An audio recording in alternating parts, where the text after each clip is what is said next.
Hi guys. Tonight we ease into a winter, so cold that your breath turns white the moment it leaves your mouth. You stand at the edge of a medieval English village, and the air already pinches your cheeks with a sharpness that only deep winter can manage.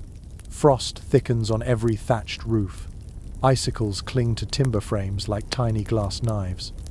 Snow packs hard under your boots as you trudge forward, and you feel the stillness of a world where the sun slips away early and gives almost nothing back.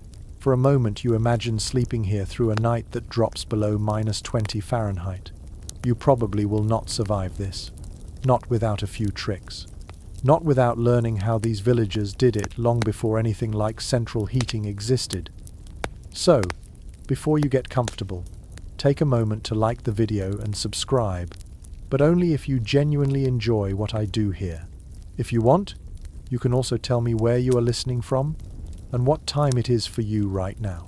Now dim the lights and feel yourself stepping deeper into the scene as the cold rises up around your ankles and your breath curls like pale smoke. You move farther into the village, and everything feels slow, careful, deliberate. The air is so crisp that every whisper seems louder, and the faint smell of wood smoke drifts between crooked cottages. You hear a low creak as a door shifts in the wind. Someone inside is checking how much firewood is left for the night. You sense the worry in that gesture because firewood has always been expensive in winter. A mainstream historical fact comes to mind. Medieval England faced heavy deforestation in several regions by the late Middle Ages, which made fuel scarce and valuable. That scarcity shapes this entire night. It shapes the way every family prepares for sleep, and it shapes the way you breathe as you step closer to the nearest doorway. You pause at the threshold of a small peasant cottage. A tiny window glows from within. The shutters rattle a little in the harsh wind.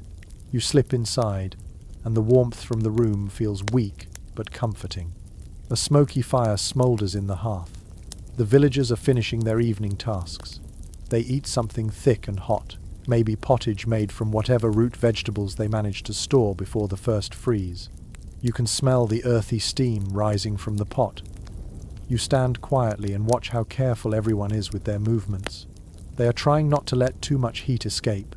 The moment they open the door, cold floods in like a living creature.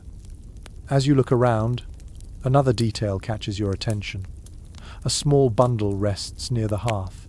It looks like a lump of twigs, cloth, and something odd. When you crouch down for a better look, you realize it is a quirky warming charm. Some families tucked odd items, such as dried frog skins or carved wooden tokens, into pockets or bedding for luck against winter chills. That strangeness feels both whimsical and desperate. People took comfort wherever they could find it, even if that comfort came from a superstition that lasted only through long nights. The family begins settling for bed. They move slowly. You watch them bank the fire, meaning they pull ashes forward to smother the flame but protect the hidden coals. Banking the fire allows the embers to survive until morning, and you see how they press the ashes carefully with a wooden tool. There is a quiet tension to it. Everyone knows that if the coals die overnight, the cold will punish them for it. Historians still argue whether rural households used particular tools or just bare hands with rags to bank the fire, but the exact method remains uncertain because written records are limited. You lean in and feel the faint warmth that will soon become even weaker as midnight settles in. You shift your attention to the cottage walls. They are made with wattle and daub, a mix of mud, clay, straw, and small stones. The surface looks uneven, and the wooden beams creak softly with each gust of wind. You run your gloved fingers along the wall and feel the tiny vibrations. It is not much of a barrier against cold, and you know it. The people living here know it too. They have stuffed gaps with moss and scraps of cloth in hopes of slowing the icy drafts. In your modern life, you might worry about efficiency ratings or insulation codes. Here, everything is survival. Every rushed repair or rough patch of clay could be the difference between a tolerable night and frozen fingers. Your breath fogs as you inhale the smoky air. You notice a faint scent of rotting rushes from the floor. mixed with the smell of wool and unwashed clothes. The sensory blend, strange as it is, brings a sense of closeness. These families depended on each other and their environment in ways you rarely imagine. The cold does that. It presses everyone into the same space.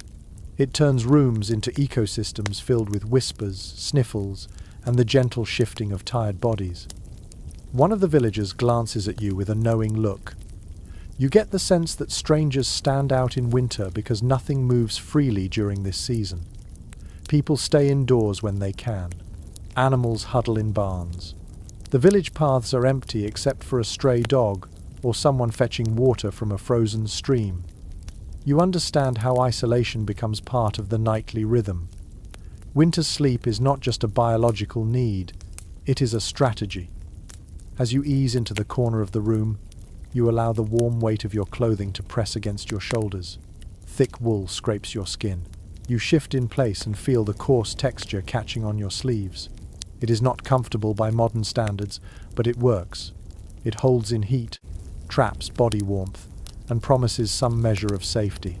You close your eyes for a moment. You imagine how villagers layered linen, wool, and sometimes fur. You hear the faint crackle of the fire as a coal breaks apart. A spark flares and dies. Your mind drifts to another thought. The cold changes sound. It sharpens it. Every small noise becomes distinct. The roof timbers pop as frost expands them. A faint whistle slips through a tiny gap in the window frame. Someone coughs softly. A baby fusses for a moment before falling quiet again. You listen to these sounds as though they are part of a lullaby made for difficult nights. Each sound reminds you that this cottage is alive, that warmth is a fragile but shared effort. You take one final long breath. The air is heavy, smoky, and warm in the way that only a small fire in a tightly packed room can be. You sense that the night ahead will teach you more. It will show you how people adapted to cold that would send most modern sleepers running for heated blankets. You feel your body growing quieter as you wait for the next part of the journey. You stay in the peasant cottage only a little longer, before slipping back outside into the cutting dark. The moment you step through the door, the cold clamps onto you like a living hand. It takes your breath for a second. Snow crunches under your boots as you move toward the next cottage, and the night sky feels endless above you. Stars glint like sharp bits of ice. Your eyelashes stiffen with frost as you blink. You push forward because you want to understand how people managed to sleep when there was no heating at all, only a flickering fire that threatened to die before dawn. You follow a narrow footpath that winds between cottages. Every house glows faintly through wooden shutters. These shutters are thin and loose, and you wonder how anyone sleeps with winter scraping at the walls.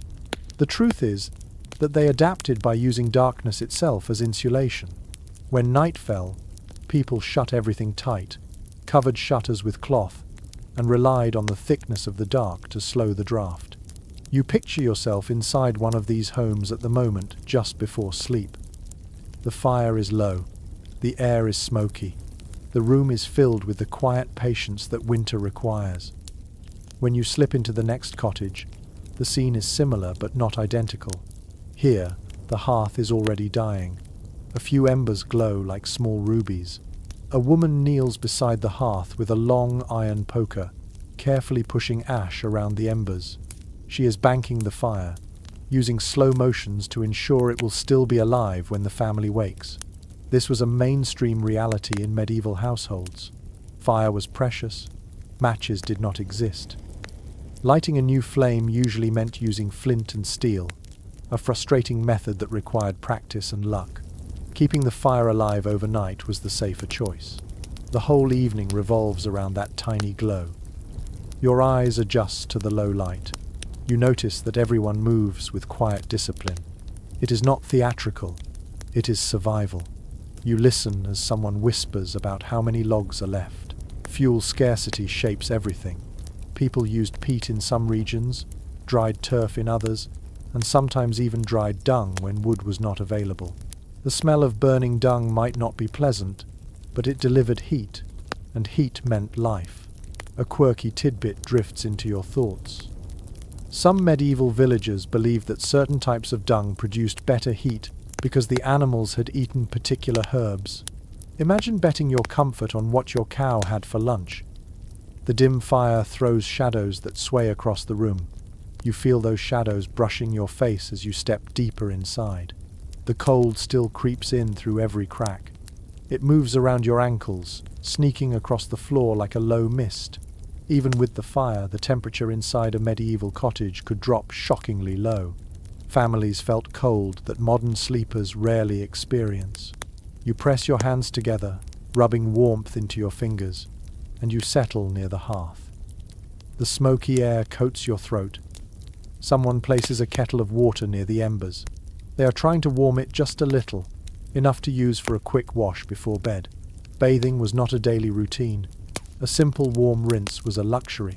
You watch the steam swirl faintly upward before vanishing. The room seems to hold its breath. Outside, the wind prowls around the cottage, pushing against the shutters with impatient fists. You notice how the family prepares the sleeping space. They arrange bedding close to the fire, but not too close, because sparks are dangerous. They lay out coarse blankets, woolen coverings, and old cloaks. They know exactly where the warmest patch of floor is, and you see them moving toward it like instinct. Children curl up first, tucking feet into warm pockets of fabric. Adults settle around them in layers. You observe how the family builds heat like a small living furnace. Everybody becomes part of the insulation. You feel the way warmth gathers slowly, like water filling a cup. They blow out candles, saving the last sliver of wax for another night. Darkness folds over the room. The only light comes from the smouldering hearth. You hear one more log crack. The embers' glow flickers. Someone coughs softly. A baby whimpers and quiets again. These tiny sounds shape the rhythm of sleep. When people finally lie down, they do so in a world that is cold, dark, and quiet in a way that modern noise can hardly replicate. You focus on the fire again. It feels like the center of the room, the center of life. Your eyes follow the faint red coals. Hours from now, those coals might be gone. The room might drop to the same temperature as the open air. Some historians still argue whether medieval cottages reached freezing indoor temperatures or hovered slightly above it, but evidence suggests both extremes occurred depending on region, materials, and wind exposure.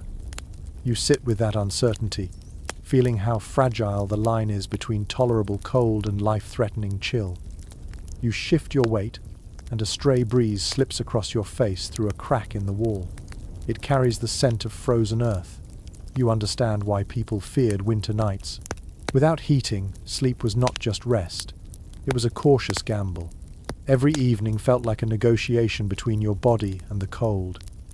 Would your fire last? Would your blankets hold? Would your breath freeze on the inside of your windows by dawn? You sense how the villagers accepted these risks because they had no choice. Another sound rises. The timbers groan as frost tightens them. You hear that deep, wooden creak, and it feels almost like the house is speaking. You glance up at the rafters where small shadows flicker. A hen flutters on her perch.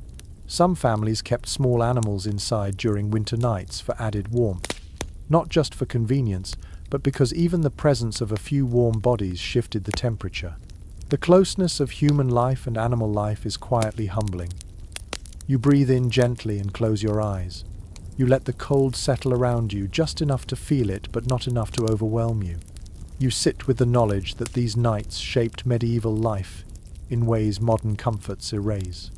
The cold carved routines, shaped sleep patterns, deepened family bonds, and forced people to think about heat every waking moment. You exhale slowly, letting the smoky air drift past your lips. The night deepens, the fire dims. You wait for what comes next, knowing there is still so much to learn about how people survived the harshest hours of winter. You remain beside the dimming hearth until the last ember glow softens into a sleepy murmur of red light. Then you rise, stretch your legs, and step back into the cold. The air bites the tip of your nose with the same sharp clarity as metal pulled from ice water. You let that cold settle into your coat for a moment, so you can feel the contrast between the faint warmth of the cottage and the brutal night outside. It becomes obvious why people learned to rely on more than fire for survival. They relied on each other. They relied on closeness. They relied on the simple truth that a human body is a furnace that never switches off. You follow a narrow path deeper into the village, guided by the crunch of frozen snow beneath your boots. A thin cloud of frost spirals from your breath. Somewhere ahead, you hear muffled voices and low laughter. You edge toward the sound and find a slightly larger cottage with a thick roof of thatch. The doorway is open just a crack, enough to reveal a soft ripple of light. You slip inside and feel the shift immediately. The room is warm, much warmer than you expect. The warmth is not from the hearth alone, it is from the bodies gathered inside. Several families are here together, sharing the same space for the night. You feel the heat of their presence, the soft hum of their conversations, the way their gathered breaths raise the temperature by small degrees. This is the communal warmth trick, the secret that medieval villagers relied upon when the cold became too sharp to handle individually. One mainstream historical fact supports this. In many parts of medieval Europe, it was common for multiple households to sleep in the same large room during winter, especially in smaller communities where housing was flexible and communal expectations were familiar. You watch as people settle onto shared bedding. They arrange straw mattresses, woolen throws, and old cloaks into something resembling a wide nest. Children crawl to the middle, and adults flank the outer edges. You see how each person contributes a pocket of heat, and you sense how this sleeping cluster becomes something larger than its parts. You realize you are watching a survival strategy disguised as closeness. You also notice the smells that come with it. Warm wool, damp clothing, cooked vegetables, and the faint musk of unwashed bodies all mix into a scent that feels lived in rather than foul. It is the smell of warmth in a cold world. A man notices you standing near the door and waves you closer. His gesture is relaxed, almost sleepy. You move toward the cluster and feel the rising heat as you step in. Someone hands you a rough wool blanket that smells of lanolin. You drape it around your shoulders, and the texture scratches your neck.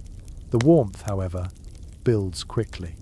The blanket traps your body heat and returns it to you. You sink into that feeling. Another villager, a woman with kind eyes, explains that during the hardest winters, people often slept side by side, not out of sentiment but necessity.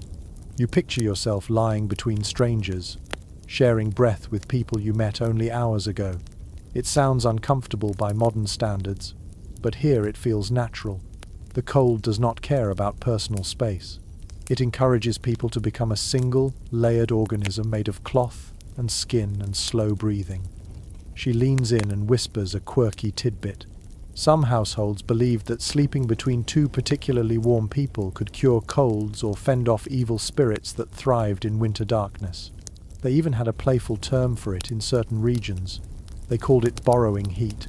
You consider that phrase, borrowing heat, as though warmth itself was a kind of currency shared among trusted neighbors. You settle beside a small group and lower yourself onto a straw mattress. The mattress cracks and shifts beneath you. It is uneven and prickly, but surprisingly warm. You feel the heat trapped inside the piled straw. The warmth is faint but steady. You lie back and let your eyes adjust to the quiet glow of the fire at the far end of the room. Shadows cast by the communal cluster move gently, creating a shifting tapestry across the walls. A child beside you murmurs something about a dream she had the night before, involving a giant animal made of snow. Her voice is soft, cottony. Her mother shushes her gently and strokes her hair. The fire crackles faintly. You hear the wintry wind pressing against the walls. But here, inside this packed cottage, the cold stays outside for a little while longer. You shift your position, adjusting your legs beneath the blanket. Your body leans slightly into the person next to you. They do not mind. No one minds. Everyone understands their role in this nightly ritual. Even the way people breathe feels coordinated. You breathe in, you breathe out. The warmth builds. Then your thoughts drift toward the science of this moment. You sense how heat radiates from each person, warming the air, warming the bedding, warming the shared space. It occurs to you that this communal technique is not just a cultural practice, it is a biological hack. In a world without heating, body heat is both reliable and renewable, but not everyone agrees on how common or necessary this sleeping method was. Historians still argue whether communal sleeping was universal or simply a regional habit shaped by tradition rather than climate. The debate continues because written records mostly describe wealthier households, leaving everyday practices of peasants and villagers to interpretation. The noise level in the cottage fades into a soft murmur.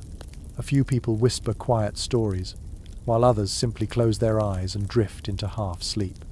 You stay awake for a little longer, letting the warm presence of the cluster settle around you. You feel the rhythm of their breaths. You feel the slow relaxation of tired limbs. You feel the contrast between the cutting wind outside and this human cocoon inside. Then someone tucks a large dog into the circle. The dog stretches out, yawns, and curls its body beside a group of children. The added warmth spreads even more. You watch as the dog adjusts itself, nestling deeper into the blankets, becoming another small fire in a room full of tiny furnaces. You let your hand drift across the mattress. The straw has been arranged in tight bundles, creating ridges that feel firm under your fingers. But the mattress warms faster than you expect. Straw traps heat efficiently. That was one of the secrets of medieval bedding. These mattresses were often renewed or fluffed during the day, so that the fibers trapped air. Air becomes insulation. People knew this through instinct and trial, not through scientific vocabulary, but through generations of practice. You close your eyes and picture your modern mattress with its layers of foam and fabric. Then you return your attention to the simple brilliance of straw beneath you. A woman on the far side of the group adjusts the blanket that hangs from a wooden rod above the sleeping space. It falls loosely around the cluster, forming a kind of fabric canopy. This extra layer traps more heat. It reminds you of how modern campers rely on tent insulation. Except here, the tent is improvised from old sheets and animal skins. The air grows warmer, heavier. Your eyelids feel heavy. You hear quiet breathing, soft shuffles, distant wind. These sounds remind you of the first cottage, but here the warmth shifts the mood entirely. This place feels almost safe, almost comfortable. Your thoughts wander for a moment to how different social boundaries were in this world. Privacy was rare. Bodies slept together, worked together, and existed together in ways that modern people rarely experience. Sleep was not an isolated act. It was part of community life. You wonder how many secrets, fears, or friendships grew from nights like this, when people shared warmth and whispered in the dark. Someone beside you shifts their weight, and the mattress crackles again. You feel their movement ripple through the group like a subtle wave. You adjust your own posture, tucking your hands closer to your chest. Your breath fogs faintly in the cold patches of air near the floor but stays warm near your blanket. Then the fire pops. A soft glow spreads across the ceiling beams. You glance upward. Frost glimmers around the edges of the rafters, reflecting the weak light like tiny stars. The ceiling feels close. The room feels smaller than it did before. Everyone here seems wrapped in the same shared dream, drifting together through the coldest night of the year. You breathe out slowly. The warmth around you is enough to lull you into calm relaxation. You no longer feel the bite of winter. You no longer feel the ache in your fingers. You simply feel the slow hum of human closeness. Eventually you open your eyes again. You know you cannot stay here forever. The next part of the village waits. More secrets of winter survival linger in the shadows beyond this door, so you rise quietly, careful not to disturb the sleepers. You wrap the wool blanket around your shoulders one last time. Then you step back into the brittle night air. The cold greets you instantly with its sharp handshake. You inhale deeply, letting the cold reclaim your senses. You feel your warm breath fight against the icy wind.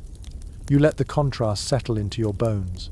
It is time to move forward, Time to learn what people did after the cluster settled into sleep, how the night unfolded, and what other quiet strategies kept them alive until dawn.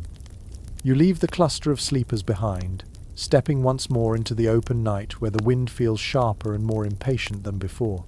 It prowls across the village like a restless creature, slipping beneath clothing and probing for weaknesses. You draw your coat tighter and follow a faint path lit by the pale shimmer of moonlight on snow. The next home you approach looks older, its thatch sinking a little at the center, and its timber frame leaning as if tired of standing. Yet you smell something familiar as soon as you approach the door. Straw. Dry straw. A scent that is both dusty and warm. A quiet reminder of how simple materials shaped medieval rest. When you enter, you find a single family preparing their bed for the night. They are spreading layers of straw across a wooden frame, sculpting it into a shape that looks almost like a nest. The movement is rhythmic and patient. You feel the warmth of the hearth only faintly here. The fire is mostly embers, dim and soft, but bright enough to reveal the golden texture of the straw. They do not speak much. Winter nights teach silence. They have done this task so many times that each motion seems memorized by the hands. You kneel beside the straw bed and reach out. The fibers crunch softly beneath your fingers. They bend, then spring back slightly. Straw is deceiving. It looks crude, but it is clever in the way it traps air. That trapped air becomes insulation, the same principle used in down jackets and modern sleeping bags. You tilt your head, appreciating something that people in this room likely understood through experience rather than explanation. A commonly acknowledged detail among medieval historians is that straw bedding was replaced fairly often during winter because fresh straw provided better warmth and cleanliness than old flattened bundles. One of the children spreads a thin linen sheet over the straw, smoothing it with small, determined hands. After the linen comes a thicker woolen layer, softening the mattress further. You adjust your position, watching the process with quiet fascination. You see how each layer transforms the rough base into something more forgiving. You notice the smell too. New straw has its own personality. A little sweet, a little dusty, carrying echoes of summer fields now frozen under layers of frost. As you observe, an older man smiles at you and taps the straw mattress. He gestures for you to lie down, just to feel it. You lower yourself slowly, letting your weight settle into the uneven surface. The mattress crackles beneath you, warm in some spots and cooler in others. You shift your shoulders. The sensation is odd at first, but gradually you understand its charm. The bed shapes itself around you like a loose cradle, not perfect but surprisingly comforting in the stillness of winter.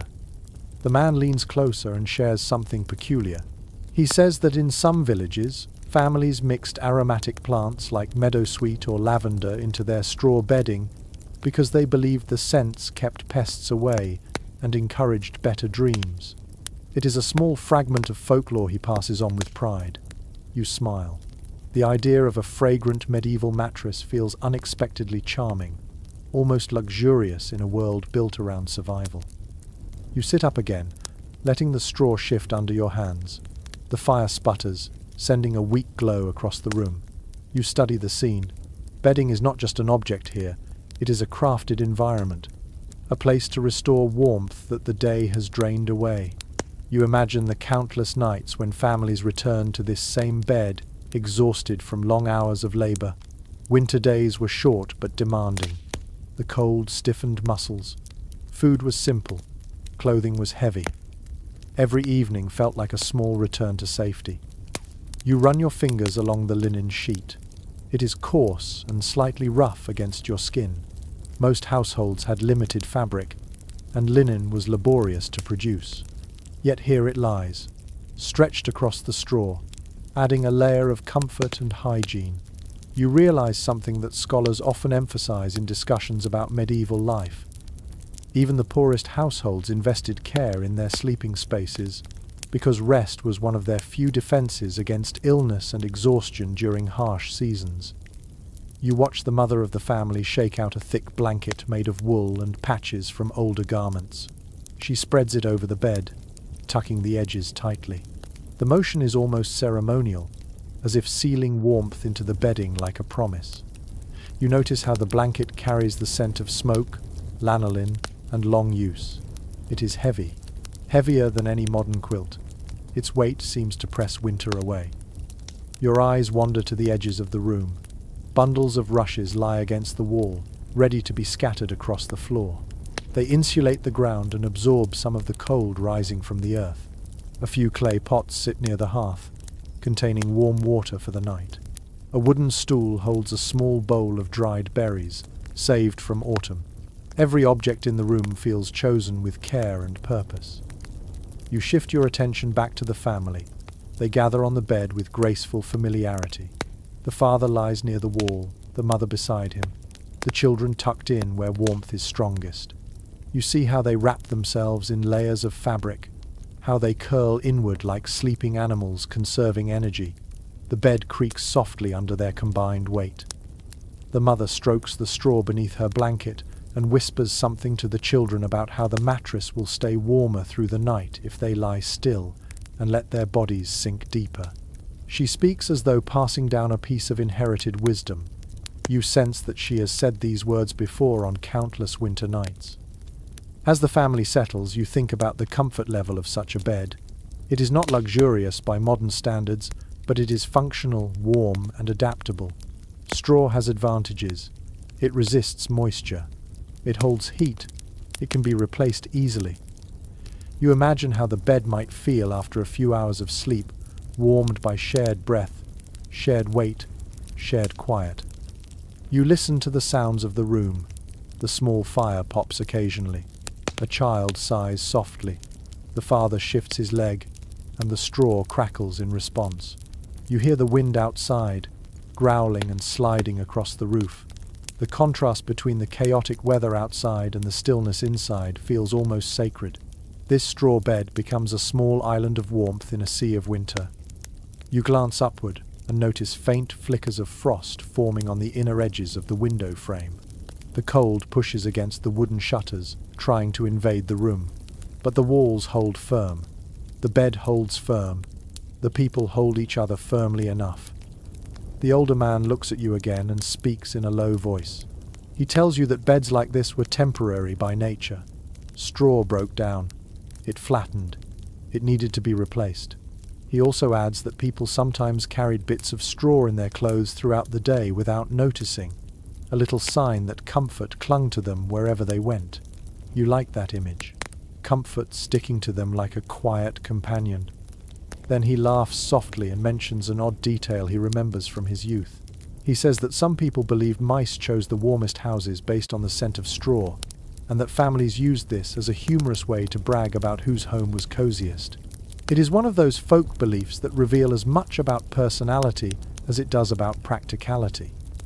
You spend a moment in silence, watching the family drift towards sleep. The room grows dimmer. The fire sinks lower. The air thickens with steady, rhythmic breathing. You feel yourself relaxing again, drawn into their warmth even from a few steps away. You stand slowly, brushing bits of straw from your clothing. The mattress crackles softly in response. You give the family a gentle nod before stepping toward the door. You brace yourself for the cold waiting outside. When you open the door, winter rushes forward instantly, reclaiming you. The temperature drops sharply. Your breath curls upward in pale ribbons. You inhale deeply, letting the icy air clear your senses. You carry with you the memory of warmth, of straw, of shared sleep. You take a few steps away from the cottage, the snow crunching beneath your heels. The night feels larger again. A new question forms quietly in your mind. If this is how common villagers slept, what other hidden strategies did people use to survive nights like this? You tighten your coat and follow the faint outline of another building in the distance, ready to uncover the next piece of winter wisdom. You walk through the biting night again, your boots pressing deep prints into the glittering crust of snow. The sky above feels impossibly clear, as if winter has polished it into a cold crystal dome. Your breath drifts upward in slow curls. You rub your hands together and think about how warmth becomes a rare treasure out here.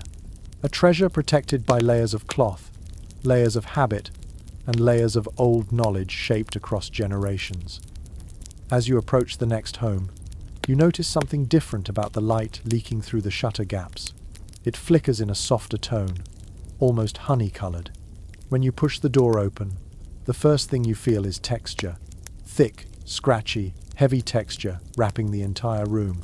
Wool is everywhere, hanging from pegs, draped across benches, folded in dense stacks against the wall. It looks like the house is padded from the inside, dressed for winter just as much as its inhabitants are. A woman sits near the smouldering hearth, carding raw wool with steady motions that send soft fibers floating in the air like tiny pale feathers. She looks up, smiles, and gestures for you to step closer. You do. The warmth in the room is faint, but it is clear that wool makes the difference. It holds heat with a stubborn loyalty. It shields skin from cold air. It even muffles sound slightly, giving the house a gentle hush. You lower yourself onto a wooden stool and take in the details. There is a single wide bed in the room, piled high with woolen blankets. Not thin, decorative ones, but thick, weighty layers woven tightly by hand. You brush your fingers across one. It feels coarse but resilient. The lanolin left in the fibers creates a faint, waxy sheen, and the smell is earthy, almost soothing. You observe the family preparing for bed. They move more slowly now, as if winter asks them to save energy even in their gestures. The father shakes out a large blanket that has been passed down for years. Its edges are frayed. Its center is dense and warm.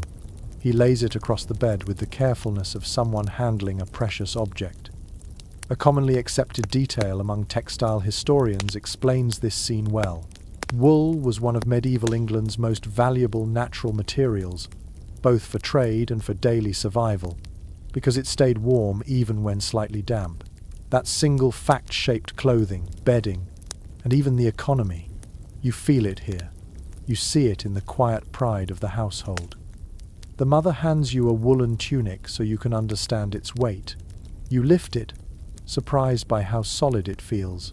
It seems less like clothing and more like armor against winter. When you press the fabric to your cheek, it scratches, but it also radiates a sense of protection. You imagine wearing it to bed, letting that weight settle over your tired limbs. In this world, weight equals comfort. While you observe the tunic, a young boy wanders over and holds up a tiny wool cap. He pats his head, then hands it to you with a grin. It takes you a second to understand. He wants you to try it on. You slip the cap over your head.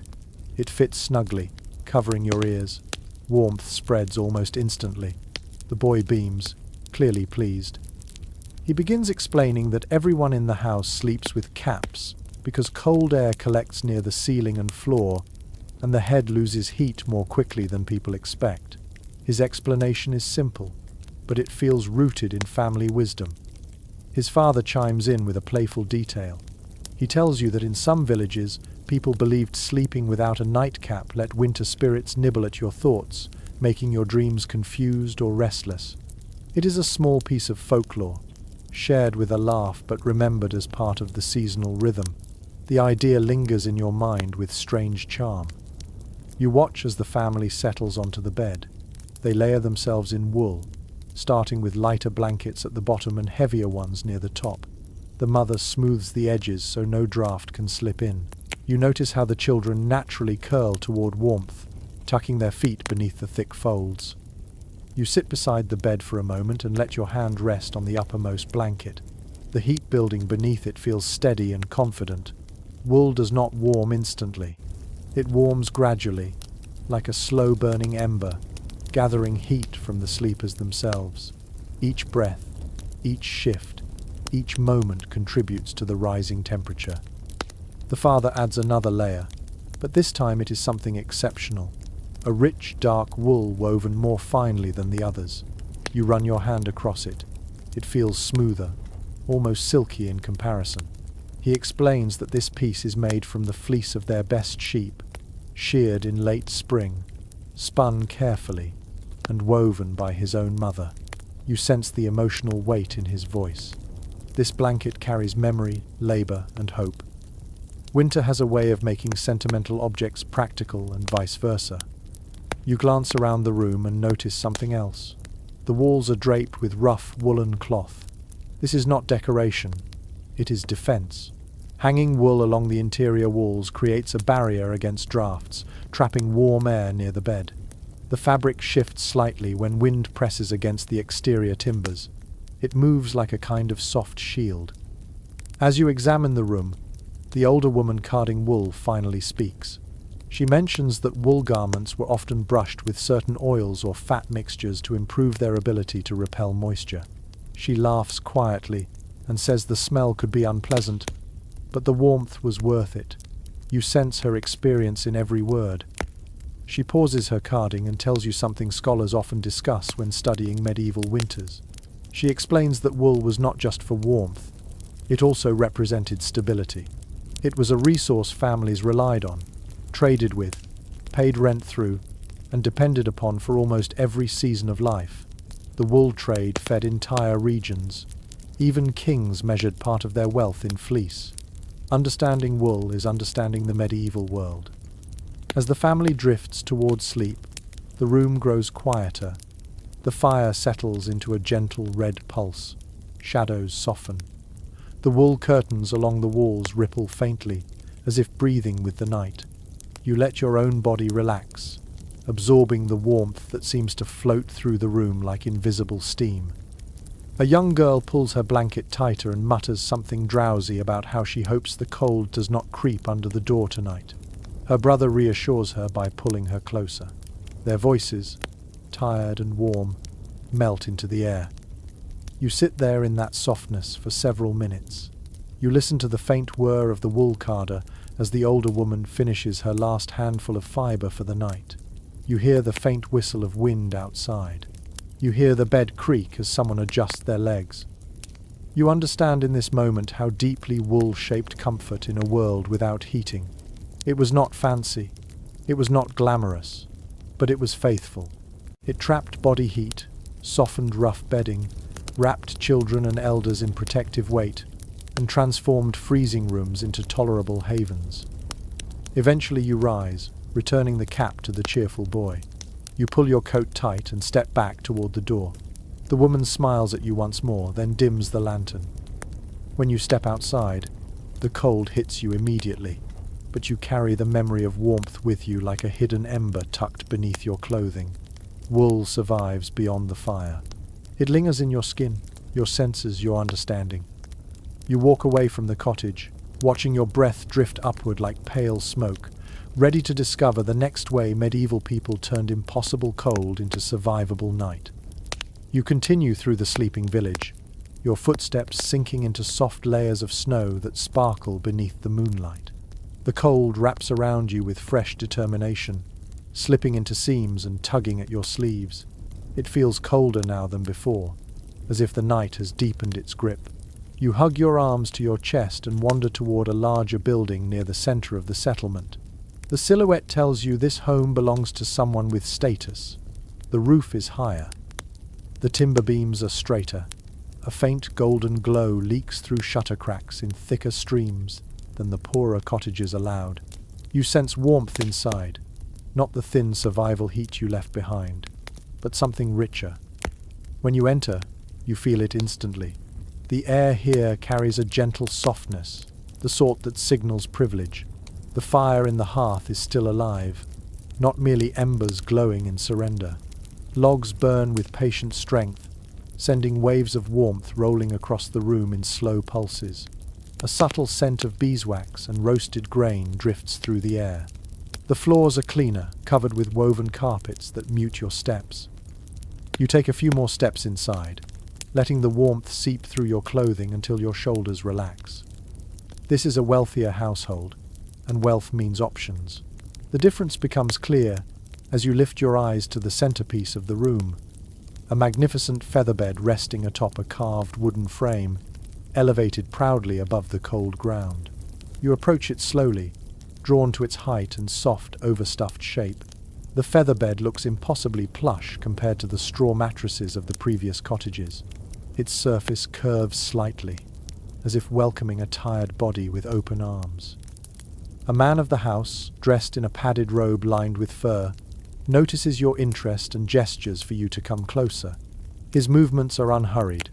He carries the relaxed confidence of someone protected from the harshest realities of winter. When you stand beside the feather bed, he pats it affectionately. You sink your hand into the top layer and feel it yield under your touch, soft and buoyant. The feathers shift inside, adjusting to your pressure with a luxurious whisper. You almost expect warmth to bloom immediately beneath your palm. It feels like a small escape from the cold, hidden in plain sight. The man explains that this feather bed belonged to his father, and before that to his grandfather. These items lasted for generations when cared for properly. He mentions that goose down from well-tended flocks produced the warmest, lightest filling, prized even more than wool by those who could afford it. He tells you something widely noted in economic histories. Featherbeds were so valuable that they often appeared in wills, listed alongside land, livestock, or gold. The idea stays with you, a testament to how deeply winter shaped priorities. His wife approaches, holding a linen sheet she has just finished inspecting. The cloth is smooth, finer than most people could ever buy. She spreads it over the feather bed with calm precision. The sheet falls gently, settling into the soft contours beneath. Next she adds a quilt made of dyed wool squares stitched into patterns. The seams show years of repair. She smooths it fondly, as though tending a beloved companion rather than an object. Then she lifts a second quilt. You recognize something different in its weight and richness. This one is filled with down as well. When she unfolds it, the fabric drifts through the air with slow grace. You watch how it traps warmth almost immediately. She tells you they layer blankets in winter based on the cold. Tonight is especially harsh, so they will use both quilts. You imagine the weight and comfort of lying beneath them. It must feel like sleeping under a warm cloud. A young servant steps into the room, carrying a small bundle wrapped in cloth. He lays it gently on the edge of the bed. When he unwraps it, you see several small feather-filled pillows, unusually plump and clean. He shakes them briskly, fluffing them to restore their shape. The feathers inside rustle quietly. You catch the scent of dried herbs, tucked lightly into the pillow linings. He explains that the herbs discourage insects and add a faint, soothing smell for sleep. A detail often mentioned in medieval household records comes to mind. Wealthier families sometimes perfumed their bedding with mixtures of herbs such as rose petals, marjoram, or chamomile. It was not only pleasant, but believed to influence dreams in healthier directions. You breathe in, detecting a hint of chamomile lingering in the room. It calms you in a way you did not expect. You step back to observe the entire bed as it comes together layer by layer. It resembles a miniature hill of comfort in the center of the room, capable of holding heat far better than any bundle of straw or pile of cloaks. You imagine how the owners sink into it each night, feeling their bodies enveloped in softness while the winter rages outside. As the couple continues preparing for sleep, the man mentions an interesting dispute that scholars sometimes bring up when studying medieval households. He says that some old accounts claim featherbeds were kept away from the coldest walls to prevent feather clumping, while others suggest families placed them near interior walls for insulation. He shrugs gently, acknowledging that practices varied.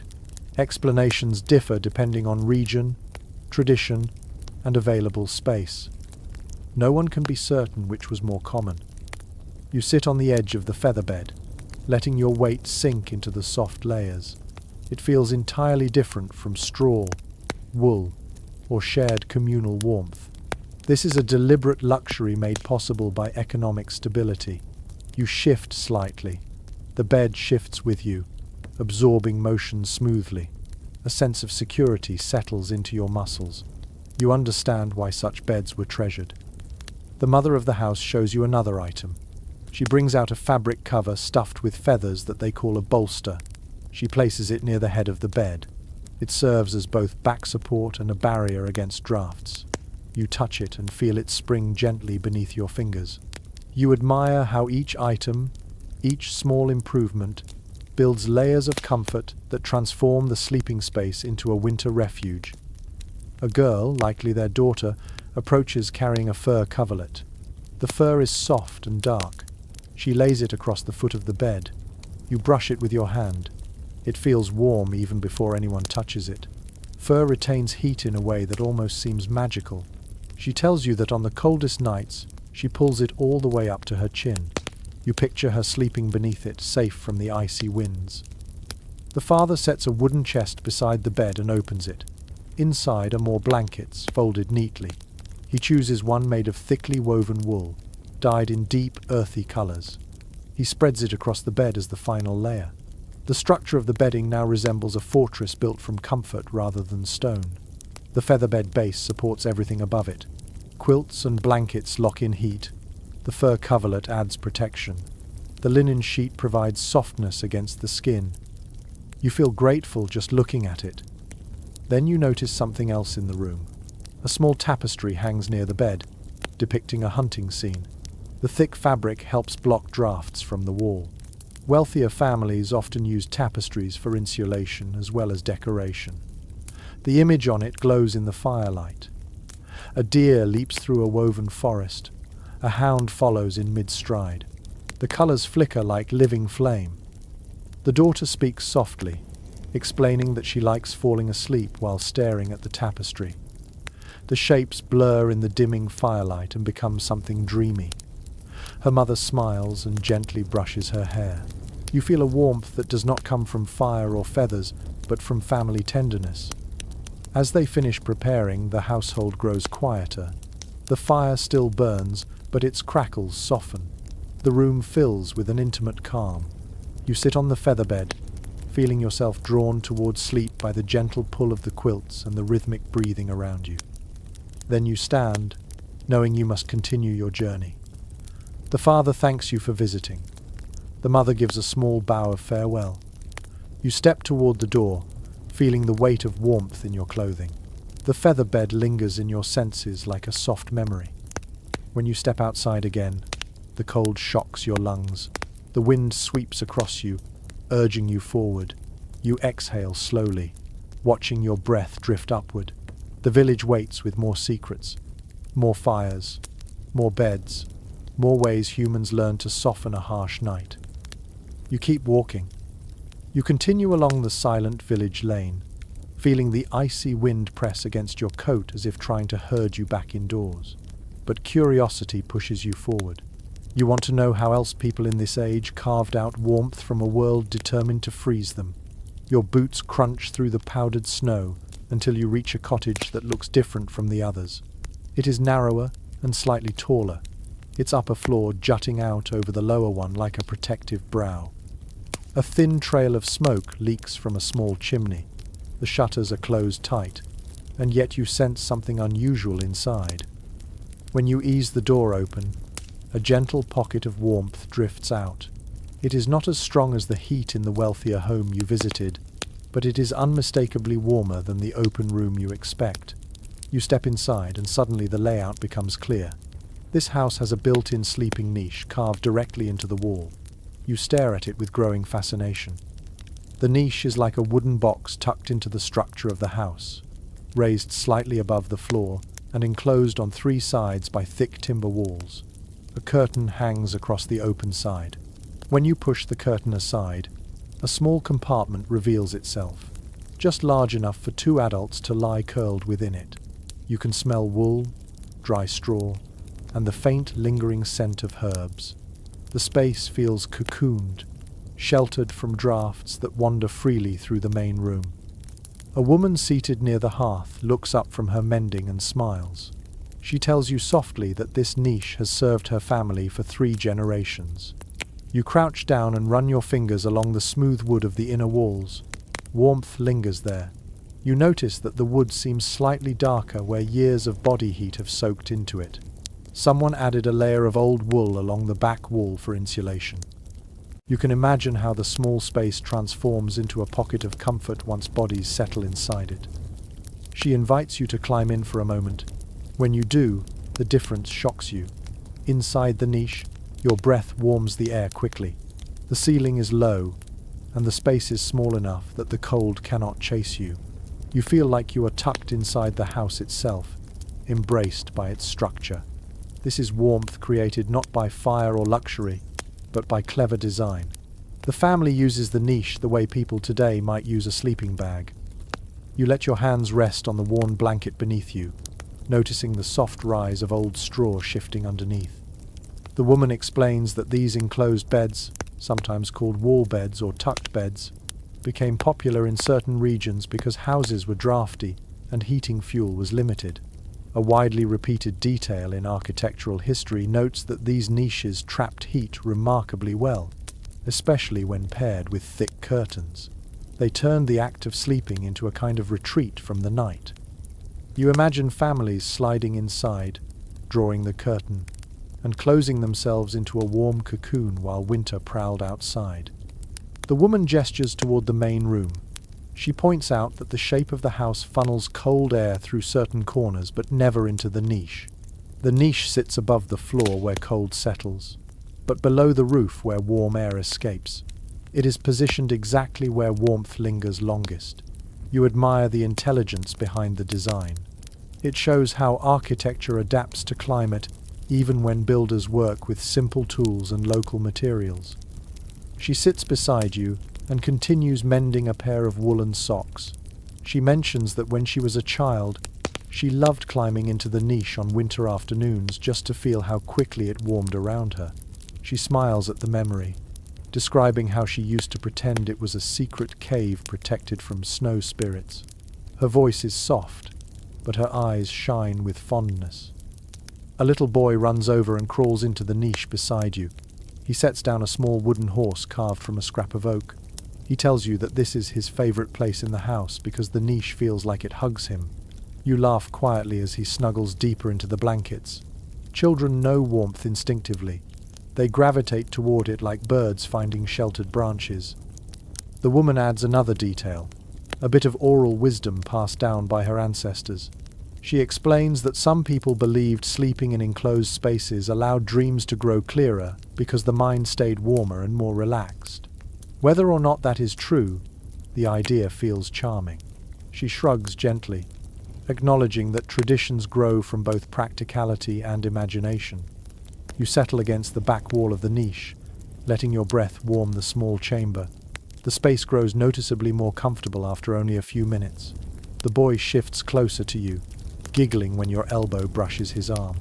The privacy of this nook feels rare in a world where most families live in single-room houses. You realize how valuable even a small sense of enclosure must have been during harsh winters. The fire crackles faintly at the far end of the room.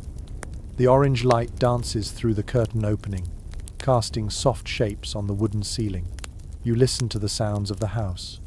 Wind taps at the shutters. The fire shifts with gentle pops. The woman hums quietly as she sews. Everything feels intimate, protected. After a while, you lean out of the niche and study the exterior structure more closely. The wooden frame surrounding it is thick. You notice that the builders reinforced it with additional planks, likely to block drafts that slip through the outer walls. Straw has been packed between the planks and sealed with a mixture of clay and hair. You press your hand against the wall. It is warmer than the rest of the room. The insulation makes a difference. The woman tells you that her family sleeps in the niche on the coldest nights, leaving the wider bed in the main room for storing spare blankets and clothing. She laughs and says that when her children were younger, they used to hide inside the niche during play, pretending it was a ship sailing across icy seas. In winter, imagination becomes another tool for survival. As you step out of the niche and stretch your muscles, the boy crawls out with you, clutching his wooden horse. He hands it to you as a temporary gift, saying you can borrow it for the night. You tuck it into your coat pocket with a smile. You thank the woman for letting you experience the niche. She nods warmly, then closes the curtain to save the warmth inside. The fabric rustles softly and falls into place. You stand for a moment, watching the gentle sway of the curtain before turning toward the door. When you step outside again, the cold does not feel quite as sharp. You carry a memory of compact, sheltered comfort inside you, a sense of closeness to the house, to the people, to the winter itself. The snowflakes drifting from the sky seem gentler now, almost like soft reminders of how humans reshape their environment with creativity. You breathe in deeply. The air tingles in your lungs. The night is still vast, but you feel braver facing it. There are more secrets to winter sleep, more corners of history waiting. You take another step forward, ready for the next discovery. You move away from the house with the snug sleeping niche, feeling the cold wrap itself around you again, like a determined reminder that comfort in this world is temporary. The wind sighs through the village lanes. Snow swirls in thin spirals across the ground, whispering against your boots as you walk. You take a slow breath, watching it fog in front of you, and follow the faint flicker of firelight leaking from another cottage nearby. Something about the silhouette of this home draws your attention. The roof is a little steeper, the walls more tightly packed with daub, and the shutters have thick cloth draped over their inner frames. As you approach, you notice long strips of fabric hanging near the doorway, pulling slightly in the draft. You step inside the cottage and immediately feel why. Heavy bed curtains dominate the room, enclosing the sleeping area in thick folds of fabric. The hearth glows gently, but it is clear that the main source of warmth in this house comes from something far less dynamic than fire. It comes from cloth, thick, breathless, shielding cloth. A man sits near the bed, carefully brushing a curtain panel with a stiff bristle broom to remove dust. He looks up, smiles, and invites you to come closer. You move toward the bed and feel the temperature shift with each step. The air surrounding the enclosed space is noticeably warmer than the rest of the room. You part the curtains slightly, and warm air sighs against your face like a gentle welcome. Inside the curtained space are 2 straw mattresses layered with soft wool blankets. The woman of the house sits on the mattress, adjusting small herbs tied in little cloth bundles along the curtain rods. She explains that they hang these fragrant bundles to freshen the air and reduce the musty smell caused by humidity trapped inside the curtains. Their scent is earthy and soothing, a mix of lavender, marjoram, and dried mint. You breathe it in and feel a momentary calm settle over you. She pats the mattress and invites you to sit. When you do, the curtain fabric falls behind you with a soft thump. The enclosed bed suddenly feels like a warm bubble, sealed off from the relentless cold outside. You run your hand along the inside of the curtain. It is thick, almost quilted, layers of woolen cloth stitched together. The woman explains that fabric like this does not flow easily, and that is the point. The less air that moves through it, the more heat stays trapped inside. She smiles and adds that in some households, bed curtains were so prized that they were mentioned in dowries, passed between generations, or even used to settle debts. The idea amuses you, a curtain as currency, but after sitting inside this warm pocket of air, you understand why. In winter, warmth is wealth. You lean back a little and let the curtain fall into its natural position. Light filters through the fabric in soft gold patterns, giving the tiny enclosed space a half dreamlike quality. Outside, the wind whistles faintly through the gaps in the shutters, but the curtain muffles it until it becomes nothing more than a distant hum. You suddenly feel the cocoon effect that medieval people depended on.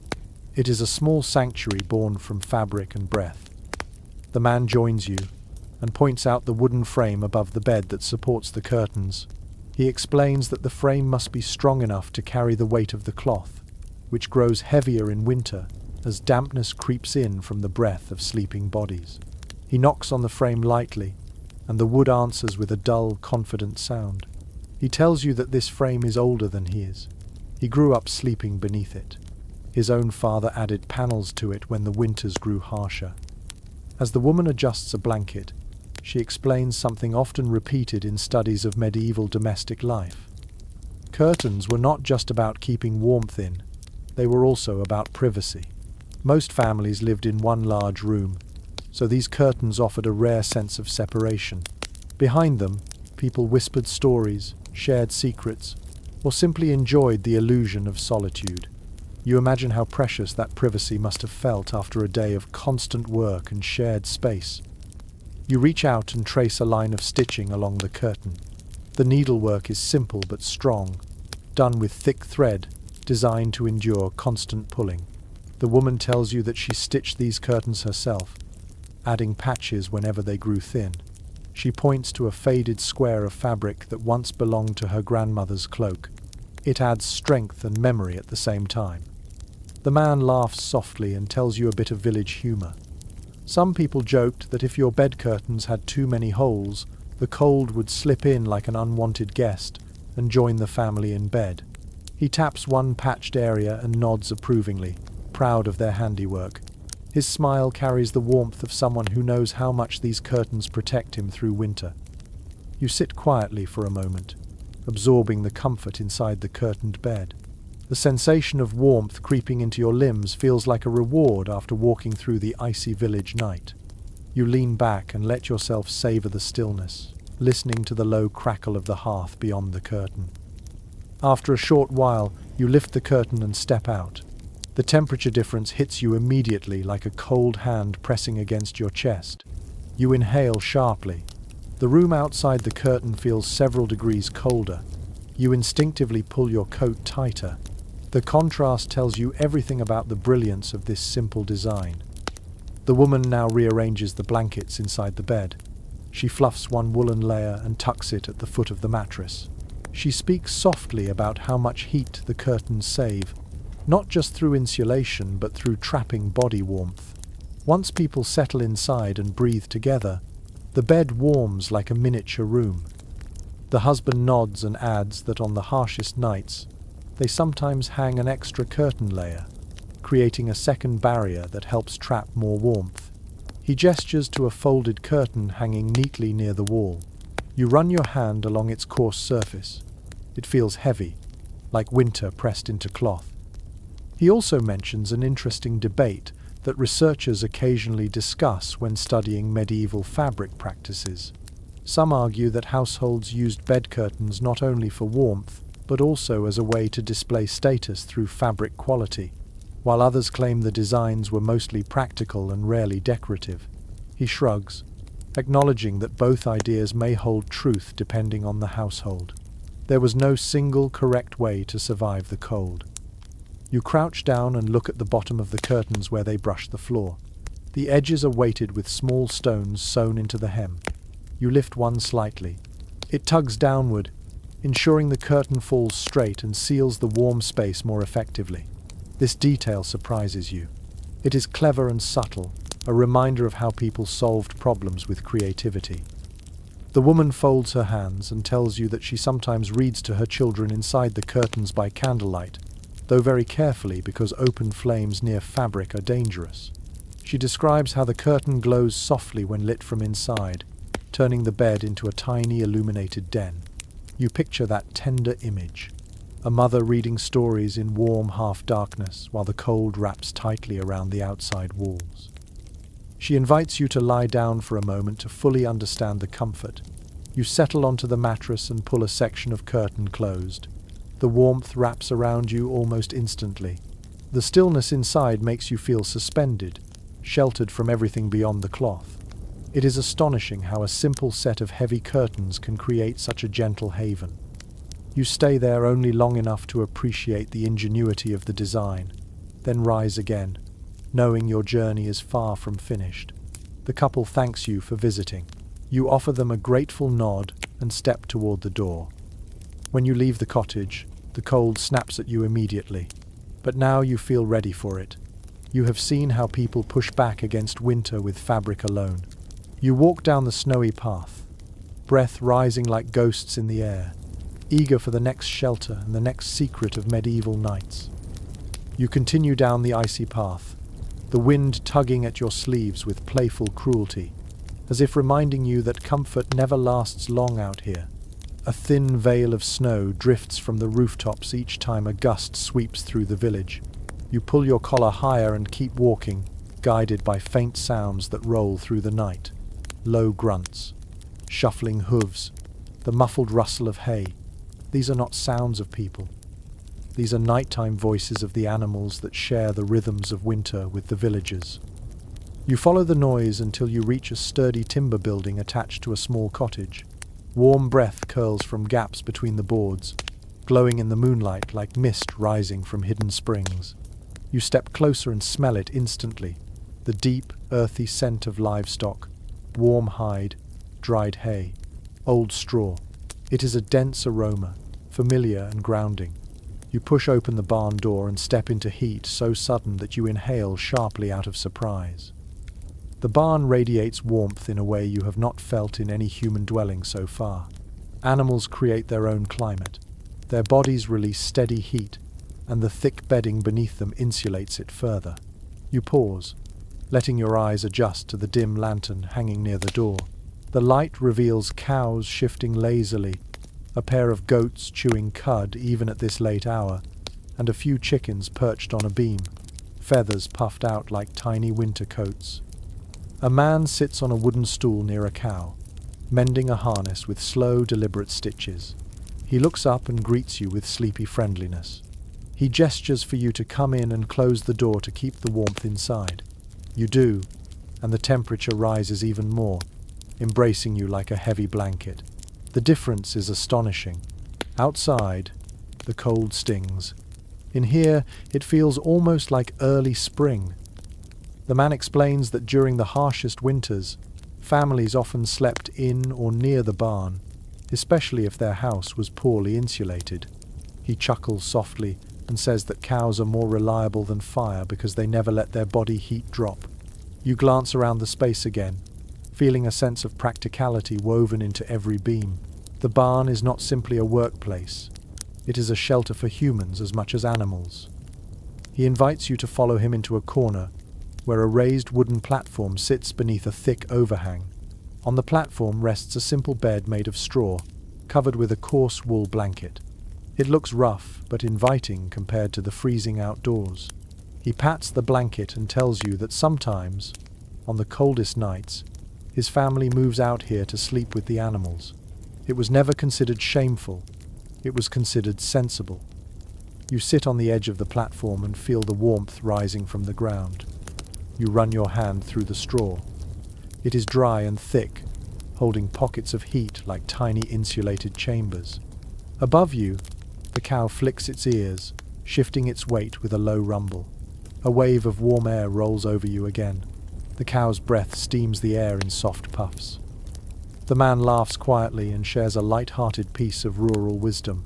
He says that goats are better bed companions than cows because goats wiggle closer, while cows prefer to remain dignified and keep their distance. He follows the joke with a story about a neighbor who claimed his goat once stole his blanket during the night. Whether or not that tale is true, it adds a charming layer to the image. He steps over to a pig pen where a pair of plump pigs nestle together under a mound of hay. Pigs generate remarkable warmth. Some families would let them sleep in attached sheds, or even in special corners of the house during winter nights. You watch the pigs breathe in slow tandem, their bodies radiating heat like small furnaces. The man taps the fence gently, and says that pigs are loyal sources of warmth, though not exactly scent-free. You smile despite the lingering odor in the air. You hear a soft clucking sound above you. One of the chickens shifts on its beam, feathers ruffling.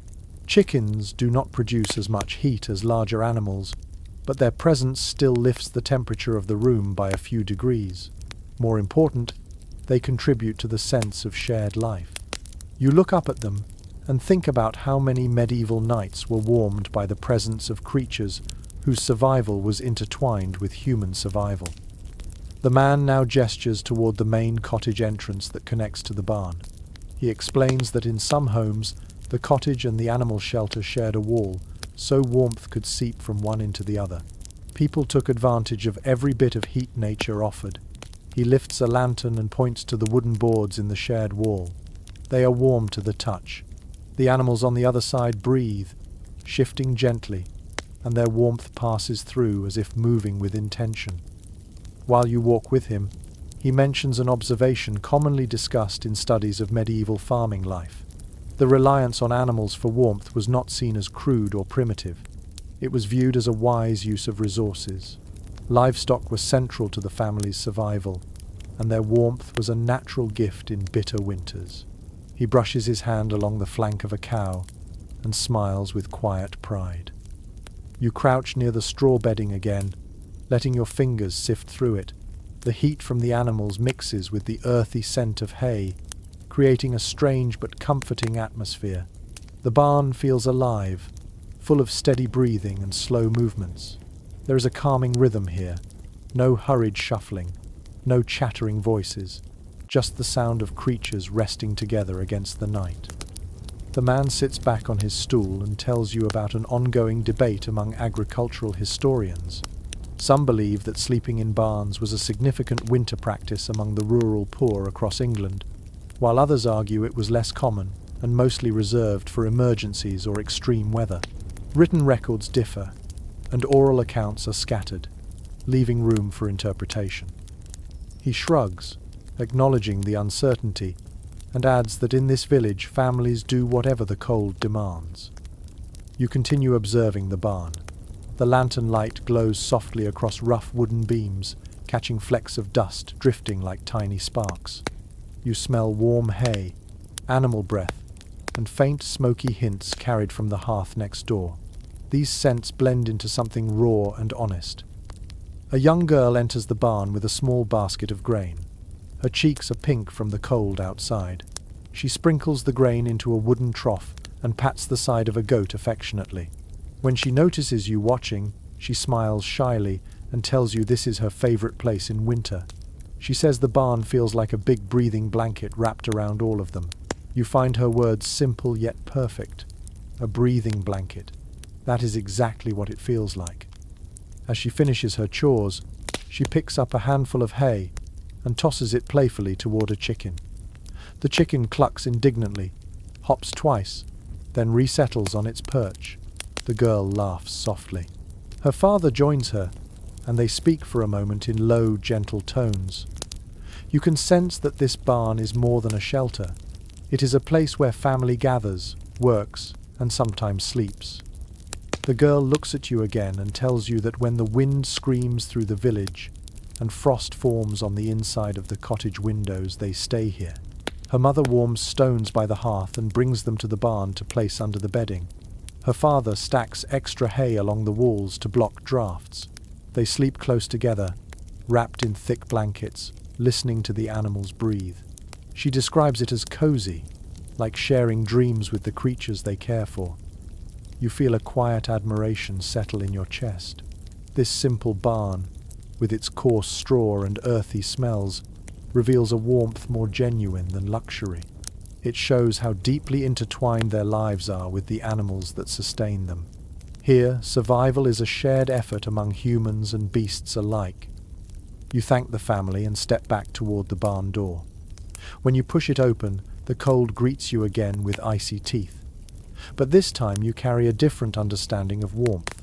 Not just heat from fire or fabric, but warmth born from connection, instinct, and cooperation. You exhale slowly, watching your breath drift into the night, and continue down the snowy path in search of the next story waiting in the dark. You walk on, guided now by a faint shimmering glow that seems to pulse gently in the distance. The village has grown quieter, the wind settling into long, steady breaths that sweep over the snow like soft brushes. Your boots sink slightly with each step, the cold tightening around your ankles in little pinches. You follow the glow until the silhouettes of tall timbers rise ahead. The building is larger than any cottage you have entered so far, with high walls and thick beams that cast long shadows in the moonlight. This must be the Manor's great hall, the heart of warmth and authority in a medieval community. You approach the heavy door. Light seeps through its edges, warm and promising. When you push it open, a gust of heat washes against you in a slow wave. You inhale, letting your chest loosen with relief. The hall is enormous, far wider than the cottages scattered across the village. The ceiling disappears into darkness.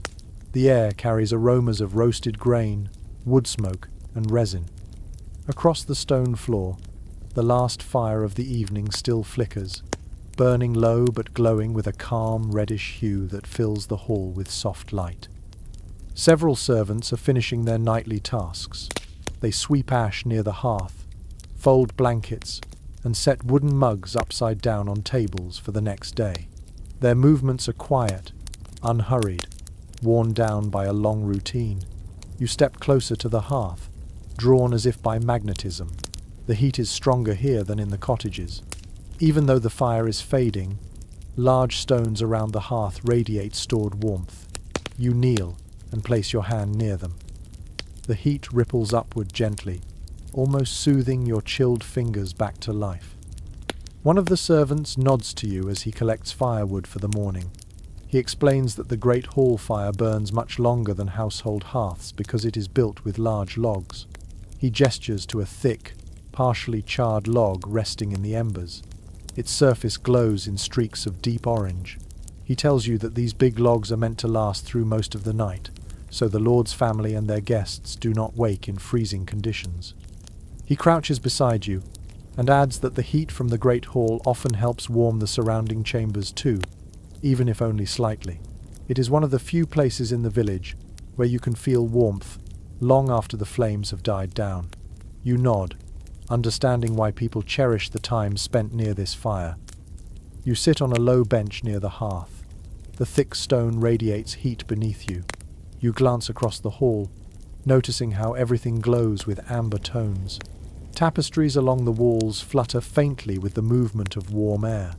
Their woven scenes of hunts and battles shimmer in the firelight. The colours appear almost alive. A young woman approaches, carrying an armful of rushlights. She places them near a table and pauses to warm her hands by the fire. She tells you that she and the others often sleep in the hall during harsh winter nights, spreading their blankets near the embers after the household retires to private chambers. The lingering heat offers more comfort than their cold servants' quarters. She smiles shyly, then begins trimming the ends of the rushlights with a small knife. You watch her work, noting how the smell of resin mixes with the warm air. She explains that they dip the rush pith in animal fat to make them burn longer. The idea is simple but effective, giving a soft glow to the hall long after sunset. You imagine the hall at night, dimly lit by faint flames while people asleep nearby, breathe in slow harmony with the embers. You stand and walk closer to the hearth, noticing the thick iron andirons that support the massive logs. Their surfaces glow faintly with absorbed heat. You place your hand near one and feel warmth radiating off it. Heat lingers here with surprising loyalty. Even as the fire shrinks into a cluster of glowing coals, the warmth remains like a memory. A man steps in from a side door, wrapped in a heavy cloak. He rubs his arms and tells you that this hall is built to trap heat. The high roof lets smoke drift upward, but the thick stone walls absorb warmth and release it slowly. He taps a wall with his knuckles. The stone feels warm under your touch. It is remarkable. In this age of thin walls and leaky roofs, this hall feels almost indulgent. He mentions a point often noted in architectural studies. Larger halls, especially those belonging to nobles or wealthy landowners, were constructed with materials that helped retain warmth.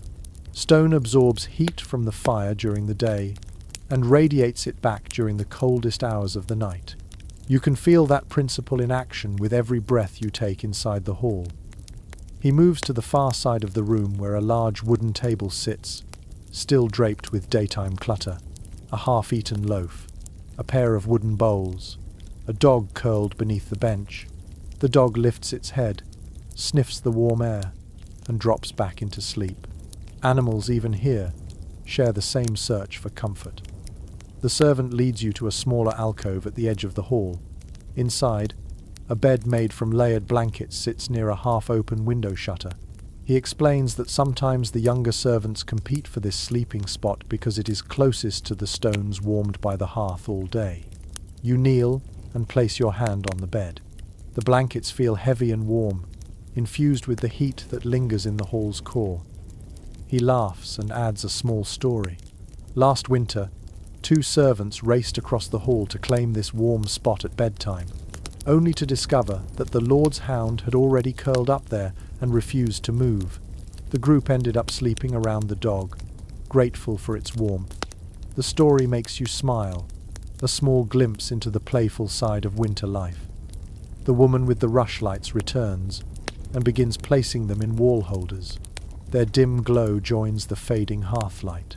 She tells you quietly that even in noble homes, nights get cold enough to numb fingers and stiffen joints, but the fire in the great hall protects them better than anything else available.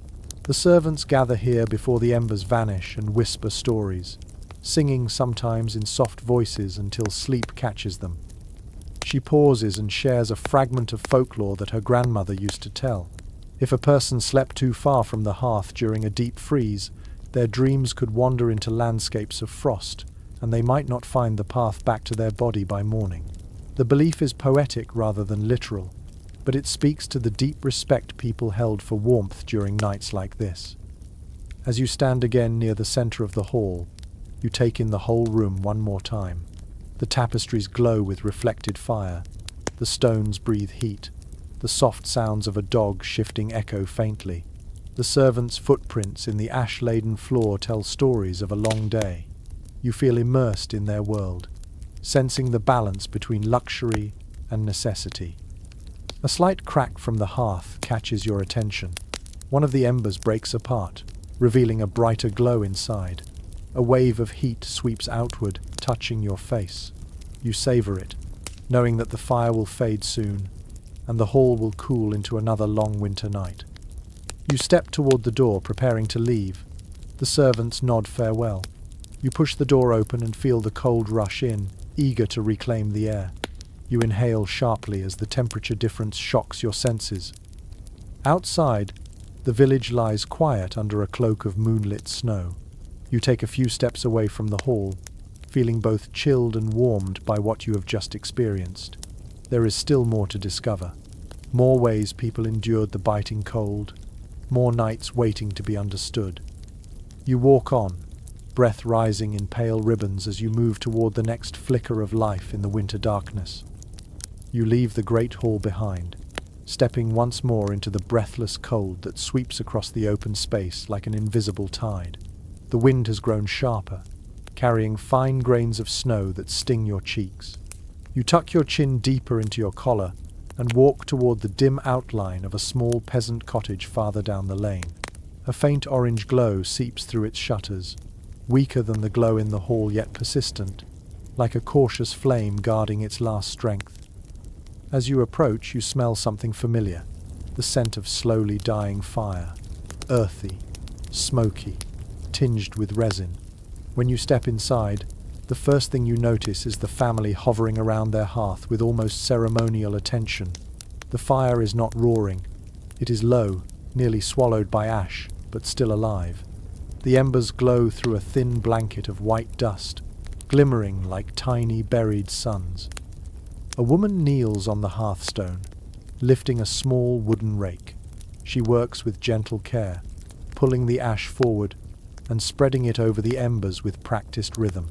The man of the house holds a charred log, its end glowing faintly. He does not place it directly on the embers. Instead, he tucks it into the ashes as if planting heat for the next morning. They are banking the fire, not tending it, not feeding it, banking it. A process older than recorded time, a ritual that decides how harsh the morning will feel. You kneel beside them and watch closely. The woman explains that this is the final task before sleep. Ash insulates the embers, slowing their loss of heat. If done correctly, the coals will survive the long winter night. If done poorly, they will wake to cold ash and a difficult morning of coaxing sparks from flint and steel. She adds that this practice shapes the rhythm of winter evenings. Families finish their chores early, eat early, and settle early, so they have enough time to cool the hearth just enough before burying its heart beneath ash. The idea fascinates you. It is like putting the fire to bed, trusting that it will still be warm beneath the covers by sunrise.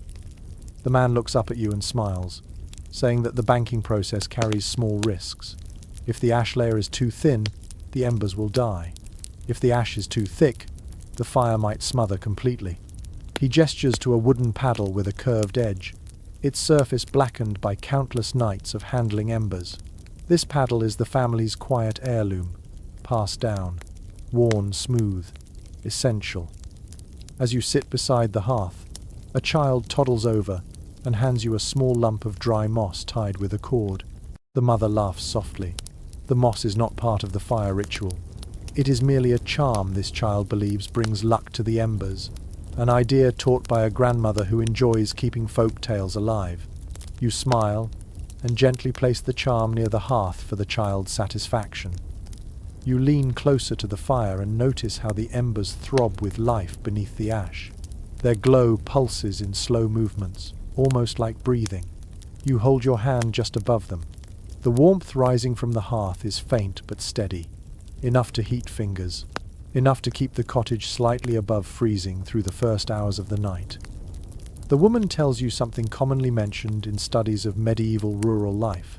Firewood was precious, especially in colder regions. Villagers planned their winter fuel months ahead, often gathering wood throughout the year or trading for bundles when forests grew thin. Banking the fire was not simply convenience, it was survival. Fire-starting tools were slow, tedious, and unreliable. Embers were far more dependable. You shift your weight as the man demonstrates one final step. He gently drags a thick, charred stick across the hearth floor to arrange the remaining embers into a tight cluster before covering them. The ash settles with a soft hiss. He taps the hearthstone lightly, listening for the muffled crackling beneath the ash, confirming the coals are still alive. The room begins to cool as the fire quiets. You feel it almost immediately.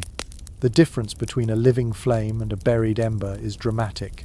The air becomes heavier, colder. Sharp drafts roam the corners of the room like restless shadows. The family does not seem disturbed by this. They begin to gather their blankets, preparing for bed. But before they settle, the man takes a long iron poker and touches it to the ash in 3 spots. You watch. The gesture carries quiet reverence, almost like a prayer. He tells you it is a family habit, not a village tradition. His father believed that marking the ash in 3 places helped distribute heat more evenly beneath the layer. No one knows if it truly works, but the family has kept the ritual alive.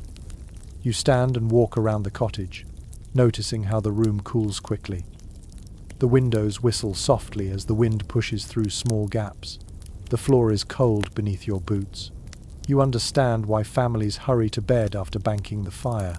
The hearth no longer warms the room. Its only job now is to survive the night.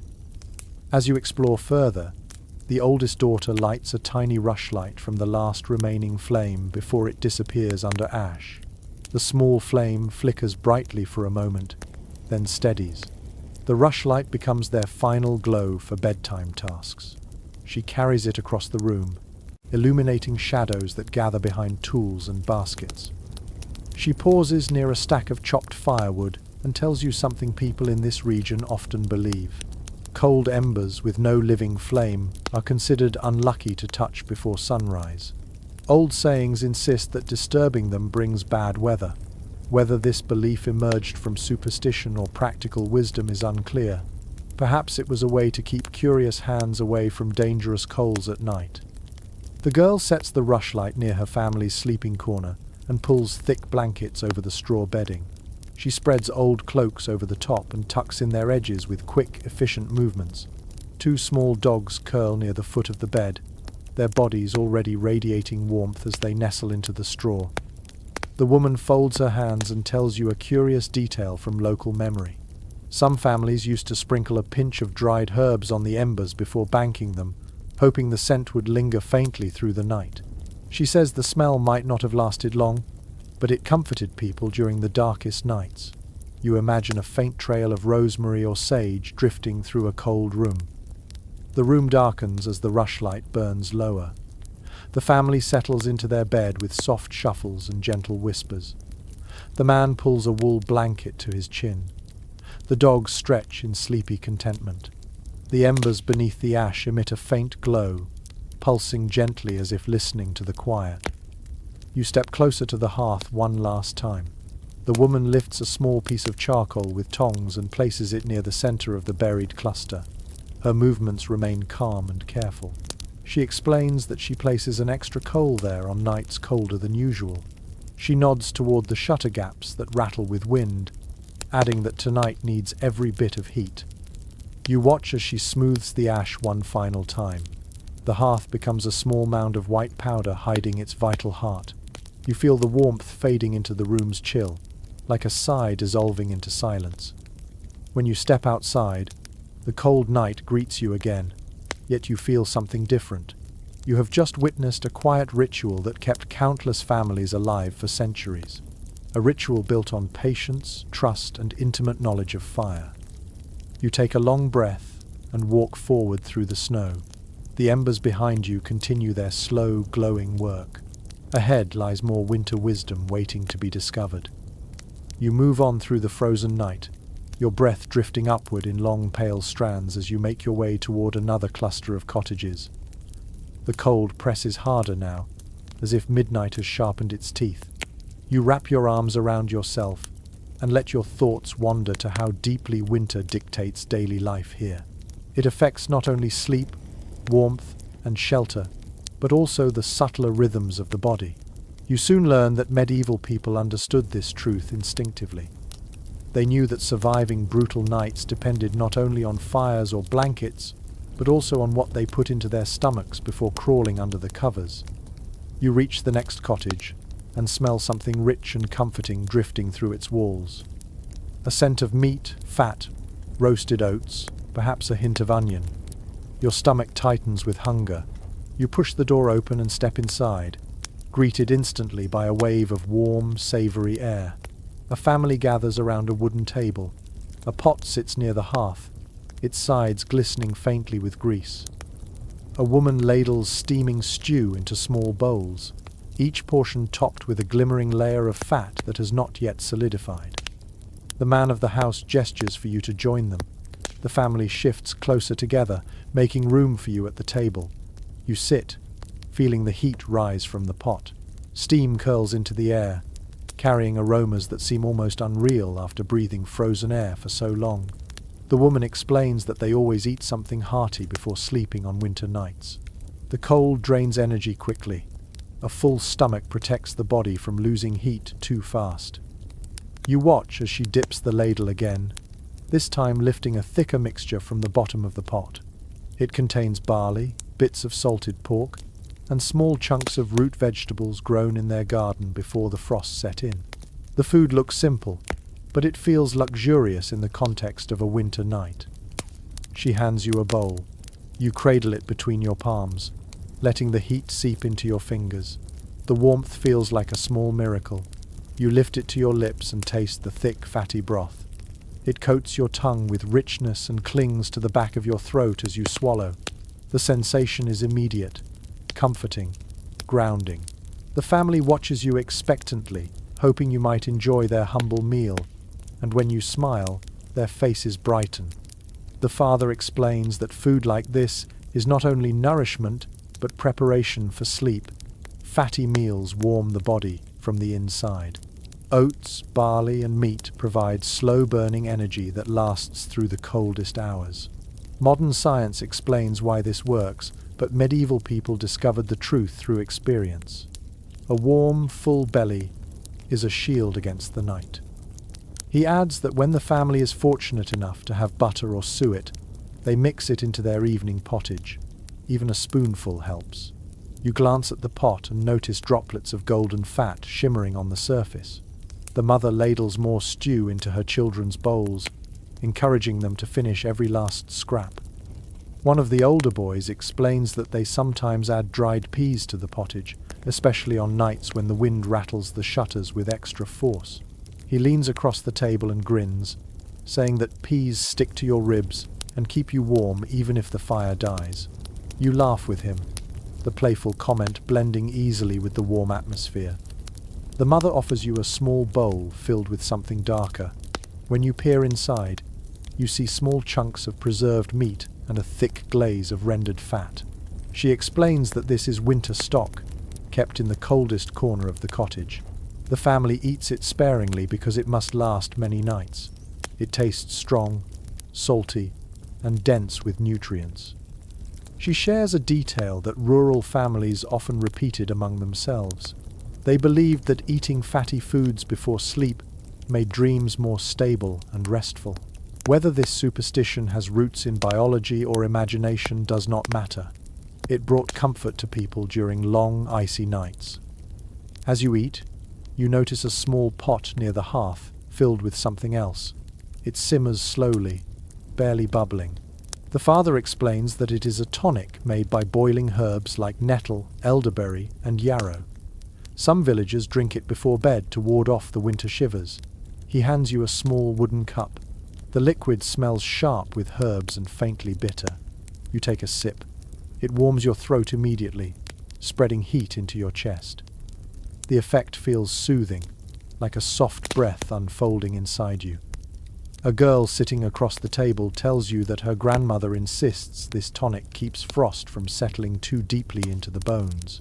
She shrugs, unsure if the old saying holds truth, but she drinks it anyway because it tastes like family tradition. Her grandmother says, "Winter respects those who respect their food." The father nods and adds another piece of local wisdom. Heavy meals help villagers sleep longer, and long sleep helps them avoid hourly exposure to the cold. The less they have to wake for hunger, the less they must brave the freezing air inside the cottage. You remember walking into homes earlier tonight and feeling how quickly heat escapes once fires dim. A long sleep is more than rest. It is preservation. He tells you that villagers often share advice on winter diet within the community. Some families reheat leftover fat in small pots and add it to bread or even smear it directly onto crusts to make them more sustaining. Others mix dried fruit, when available, into porridge to increase its warmth and sweetness. You imagine the comfort a simple bowl of warm porridge brings to children huddled in wool blankets during long nights. The mother leans in and mentions a small dispute that sometimes arises in conversations about winter practices. Some argue that eating heavy meals before bed leads to sluggish mornings. Others believe that slow mornings are worthwhile if they allow the body to survive the cold. Neither side claims victory. It is simply one of the many winter discussions that fill the dark nights. The family finishes their meal and stacks their bowls neatly. The children begin preparing their bedding, moving toward the warmest corner of the room. You help them shake out a wool blanket. As you lift it, you smell the faint aroma of herbs, likely added to the fabric during washing. The scent comforts you unexpectedly. You look back at the pot on the hearth. The stew inside now thickens as it cools. The mother places a wooden lid on top to preserve whatever remains. She tells you that tomorrow morning the stew will be warmed again with fresh water, and whatever they ate tonight will strengthen the new batch. Nothing is wasted in winter. Every scrap becomes a new meal. For a moment, the room falls quiet. The fire softens into a low glow. The children curl beneath their blankets. The parents adjust the hearth tools one last time. You realize how deeply food anchors them to the season. It fuels their bodies, their sleep, their rituals, and even their stories. When you step outside again, the cold meets you with familiar force, but you feel warmer. Not because the air has changed, but because you carry the memory of heat from inside. The rich stew, the herbal tonic, the laughter shared over dinner. These things follow you into the night like invisible embers. You walk on through the snow, feeling more grounded, more nourished, and more ready to learn how else the medieval world outsmarted winter. You leave the cottage with the rich stew still warming your stomach, and the cold outside feels slightly less cruel. Your breath trails behind you in slow plumes as you make your way toward another home. A faint fragrance drifts through the air. It is subtle, almost hidden beneath the scent of frost and wood smoke, but it grows stronger as you approach the next cottage. The smell is sweet, earthy, and comforting. You follow it like a thread until you reach a doorway with small bunches of dried plants hanging along the lintel. Someone has tied herbs here with thin twine, their shapes crisp from winter dryness. You open the door and step inside. Warm air, perfumed with herbs, wraps around you at once. The fragrance becomes fuller, rising from small bundles placed near the hearth, from bowls resting on shelves, and even from little cloth pouches tucked into pockets of the bedding. A woman stands near the fire crushing dried leaves in a wooden mortar. She looks up, wipes her hands on her apron, and invites you to come closer. You kneel beside her and inhale the blend of scents: lavender, chamomile, rosemary. Each one carries a slightly different personality, and together they create a cloud of calmness that makes you instantly relax. She explains that these herbs are not merely for pleasant smell, they help warm the body and ease the mind into restful sleep. Her voice is gentle, as though she knows these scents soothe not only the sick or exhausted, but anyone who braves the unforgiving cold outside. She takes a pinch of crushed chamomile and sprinkles it into a small cloth pouch. Then she ties the pouch shut with a practiced twist of her fingers. She hands it to you. The warmth of her hand has softened the herbs slightly, releasing an aroma that feels like soft blankets and quiet evenings. She says people tuck these pouches inside their clothes or under their pillows to help the night pass more comfortably. You examine the pouch and notice a faint golden powder clinging to the cloth. The fragrance grows stronger as it warms in your palm. She tells you that chamomile helps relax the muscles, while lavender calms the mind, and rosemary sharpens the breath on cold nights. The family believes these scents help them fall asleep faster, especially when the fire dies early and the cold presses into the house. The woman leads you to the family's sleeping area. Thick blankets lie folded at the foot of the bed, and beneath the top layer, a patchwork of tiny herb sachets is arranged neatly across the bedding. Some are tied with green thread, some with faded red string. She gently lifts one to show you how the herbs crumble slightly when pressed, releasing warm fragrances that drift into the air while people sleep. She explains a detail often mentioned in accounts of medieval household life. Herbs played a significant role in managing winter discomfort. People used them not only in cooking or healing but also in daily routines that involved warmth and rest. She says the scent of lavender, especially, lingers for hours when trapped beneath blankets. The sweetness settles into the straw mattress and becomes part of the family's winter memory. A child wanders over with a small bundle of dried mint leaves. He plops them into your hand and grins mischievously. His mother laughs and tells you that mint is their little secret for nights when the air feels heavy. When crushed, it releases a sharp, energizing scent that wakes the senses, making cold nights less suffocating. The boy leans close and whispers that he sometimes hides mint under his brother's pillow to prank him. The scent startles the brother awake, and he always blames imaginary spirits. You laugh, amused by the simple mischief. In a world shaped by cold and necessity, small jokes like that must brighten the long nights. You move closer to the hearth. A pot sits bubbling quietly with a mixture that smells both woody and sweet. The woman stirs it with a wooden spoon, explaining that this is an herbal brew meant for drinking before sleep. She ladles some into a cup and hands it to you. The liquid is warm and slightly bitter, with hints of honey softening its edges. As it slides down your throat, warmth blooms in your chest like a slow sunrise. She tells you that this brew is made from winter herbs dried in late autumn. Some villagers make stronger versions for those suffering from chills or lingering coughs. A neighbor once mixed thyme, sage, and horseradish into a single pot, creating a drink so potent that no one could decide whether it was medicine or punishment. As the family prepares their bedding, the father steps inside from the cold, carrying a small bundle of dried plants he collected earlier in the day. He shakes loose the snowflakes clinging to them and spreads them near the fire to dry. He tells you that he prefers to gather herbs personally because each plant carries its own quirks. Some dry faster, some release stronger scents, some crumble too easily.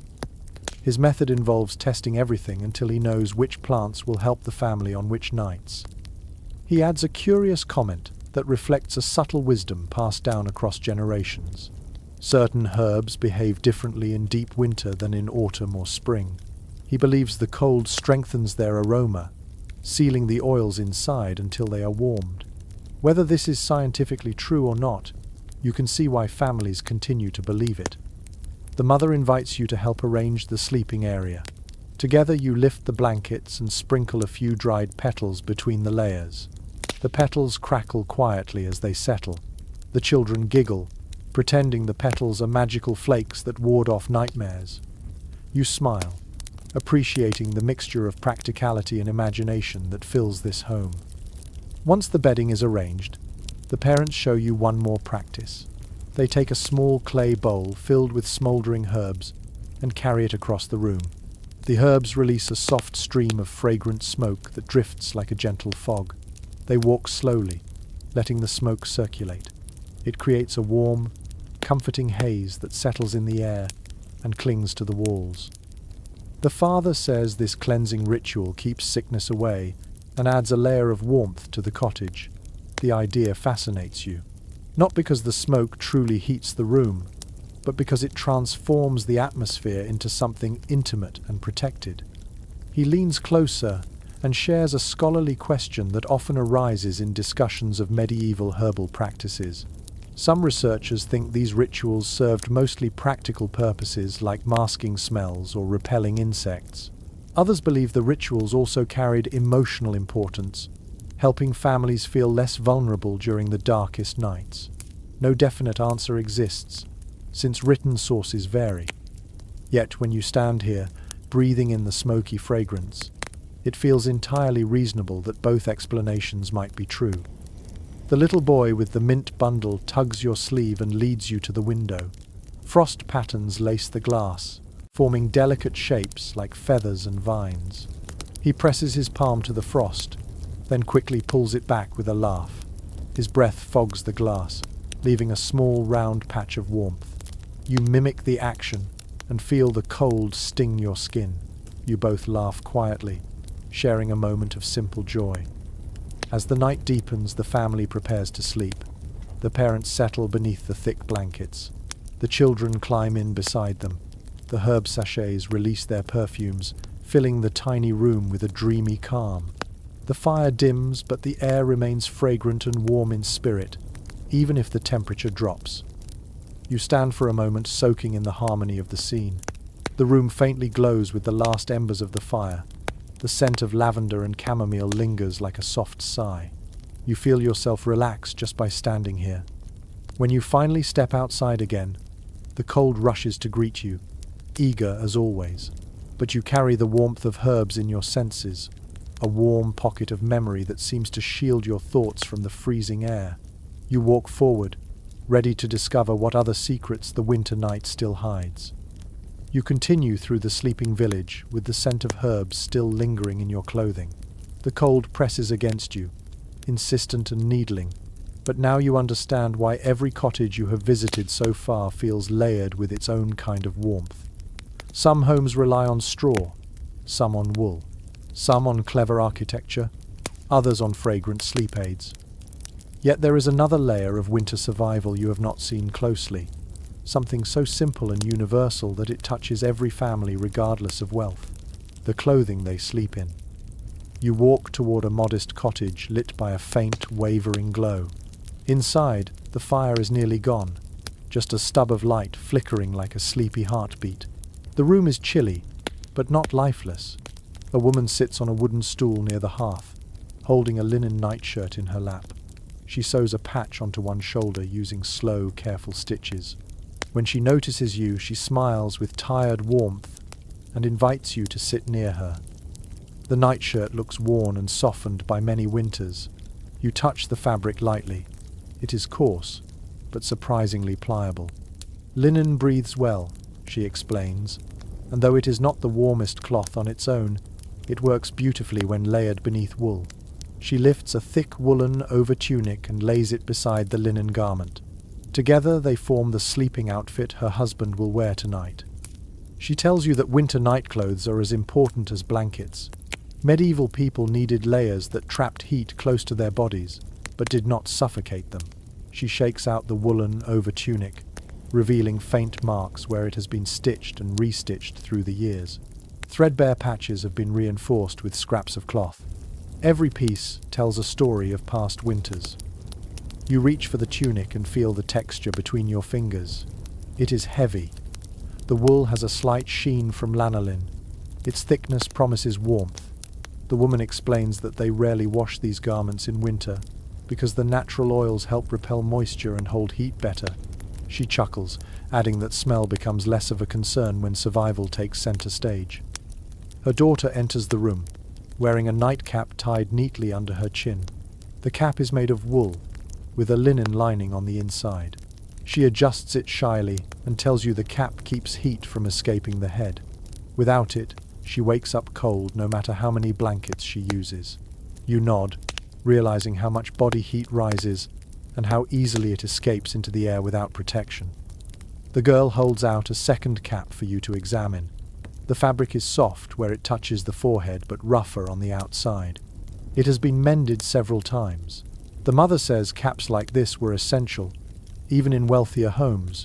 Some were decorated with embroidery or trimmed with finer fabrics, especially among the upper classes. Here, though, practicality rules.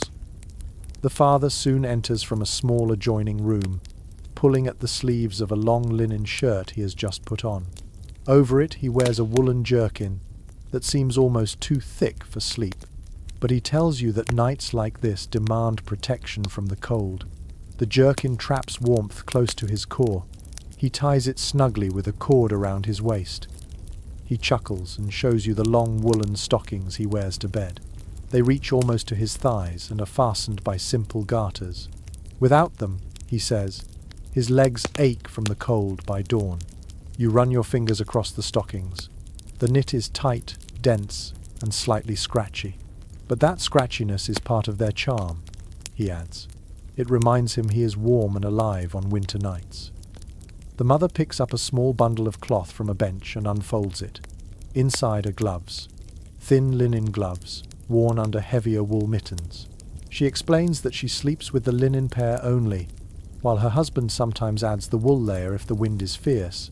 Fingers grow stiff easily in winter, and once stiff, they lose heat faster. Protecting them at night helps avoid painful mornings when work must begin early. You watch the family move through their nighttime ritual. Layer by layer, they prepare their bodies for sleep, just as earlier families prepared their bedding or their herbs. Each garment has a purpose. Each layer works with the others. The father sits by the hearth and adjusts a second layer of wool around his shoulders. The firelight glimmers against the fabric. He tells you something commonly noted in medieval writings. People often slept in the same clothes they wore during the day, because changing garments in cold weather invited chills. But when it came to true winter nights, specific sleep garments became precious. They helped maintain warmth without wearing out daily clothes too quickly. You touch the edge of one of the woolen garments again, feeling the ridged weave pattern under your fingertips. Wool catches warmth so quickly. Even a few minutes near the hearth makes it feel alive with heat. You think back to the furs and quilts you saw earlier, realizing how crucial fabric is when fire grows tired and the night deepens. The little girl pulls a pair of soft socks from a shelf and shows them to you proudly. They are made from thick scraps of wool and lined with a bit of rabbit fur at the toes. She explains that her grandmother crafted them and promised they would keep her feet warm even on the longest nights.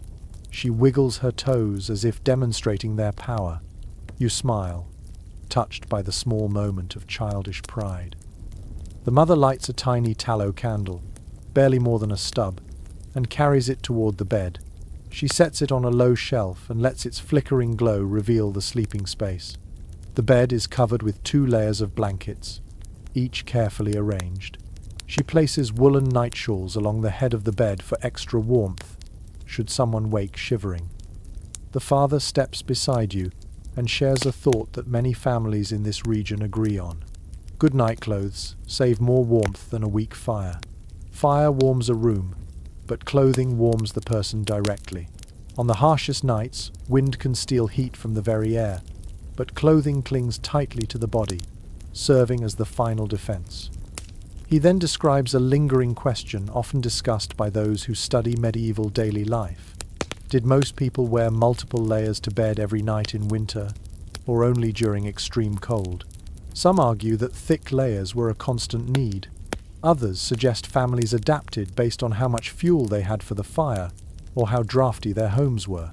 He shrugs, admitting that people did whatever kept them alive. Practices likely shifted from village to village, or even from family to family. As the family prepares to lie down, the mother arranges their sleeping garments one last time. She tucks the children into their separate woolen layers before pulling blankets over them. The daughter snuggles into her cap and lets out a contented sigh. The father crawls under the blankets with deliberate slowness so he does not let cold air slip inside. He pats the space beside him and jokes that his jerkin makes him feel like a walking furnace. His wife laughs quietly and settles beside him, adjusting her own layers. You stand and absorb the peaceful moment. Their garments whisper softly against the blankets, each layer working together to turn an icy night into bearable warmth. You realize how much these clothes mean to them. They are not luxuries. They are survival tools, shaped by years of tradition and necessity. Outside, the cold waits, but in here, wool, linen, and careful layering stand firm. You give the family a gentle nod and step out into the night once more. The wind greets you sharply, but your mind carries the warmth of thick stockings, nightcaps, and patched wool tunics. Each cottage teaches you something new. Each family reveals another piece of winter wisdom. And there are still many lessons ahead. You step back into the night, the wind slipping cold fingers around your neck the moment the door closes behind you. Yet instead of shrinking from it, you inhale the crisp air and let it wake your senses again. You have seen so many families wrapped in wool, clustered near hearths, or cocooned behind curtains. Now you wonder what happens to the homes themselves. Walls, roofs, floors, shutters. How did people keep the frigid world from leaking inside every crack? You follow this question as you walk across the snow, guided by a faint light shining through the seams of a wider, sturdier cottage. When you approach, you notice something leaning against the outer walls. Bundles of dried rushes, piles of daub, small buckets of clay mixed with straw. The cottage looks like a work in progress, even in deep winter. You knock softly and step inside when a voice invites you in. The warmth inside is faint but steady, and the air smells of fresh earth, smoke, and wool. A man kneels near the wall with a small wooden spatula, pressing damp daub into a narrow crack that runs between two timber beams. His wife stands nearby with a bucket of clay mixture, handing him handfuls of the material as he works. You watch them patch the wall with a practiced rhythm. The man glances at you and smiles, inviting you closer. He explains that winter becomes a constant battle against drafts. Even the tiniest gaps let in icy air that slips across floors like a warning. To fight this, families reinforce their walls and floors every winter with whatever they have: daub, moss, straw, clay, wool strips, even old rags. Anything that traps heat and blocks wind becomes part of the home. You touch the wall where he has just pressed fresh daub. It feels cold but dense, sealing the seam tightly. The woman tells you that houses made from wattle and daub shift slightly through the seasons. Heat expands the wooden frame in summer, and winter tightens it until tiny cracks appear. She gestures to one corner of the room where wind used to whistle through during storms. They sealed that corner earlier in the day with a mixture of clay and chopped straw, creating a patch that looks slightly darker than the rest of the wall. A child scurries past you, dragging a handful of moss.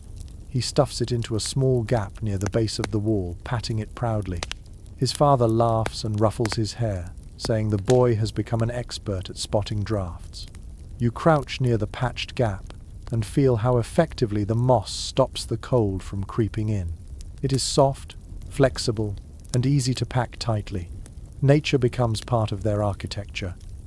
The woman invites you to look at the floor. It is covered with woven rushes that create a springy mat beneath your feet. She explains that rushes protect the feet from the cold ground and help trap warmth in the lower parts of the house. They must be replaced often because moisture and dirt settle into them quickly. She grabs a handful and shows you how they plated the stalks into a flattened mat. The texture is rough, but warmer than bare earth or wood. She mentions a long-accepted detail among those who study medieval homes. Rushes acted as insulation as well as flooring, especially in winter. People sometimes sprinkled herbs or dried flowers among them to mask smells and freshen the air. The idea of sleeping above a soft layer of woven plants makes you appreciate how medieval life relied on simple, natural materials in clever ways.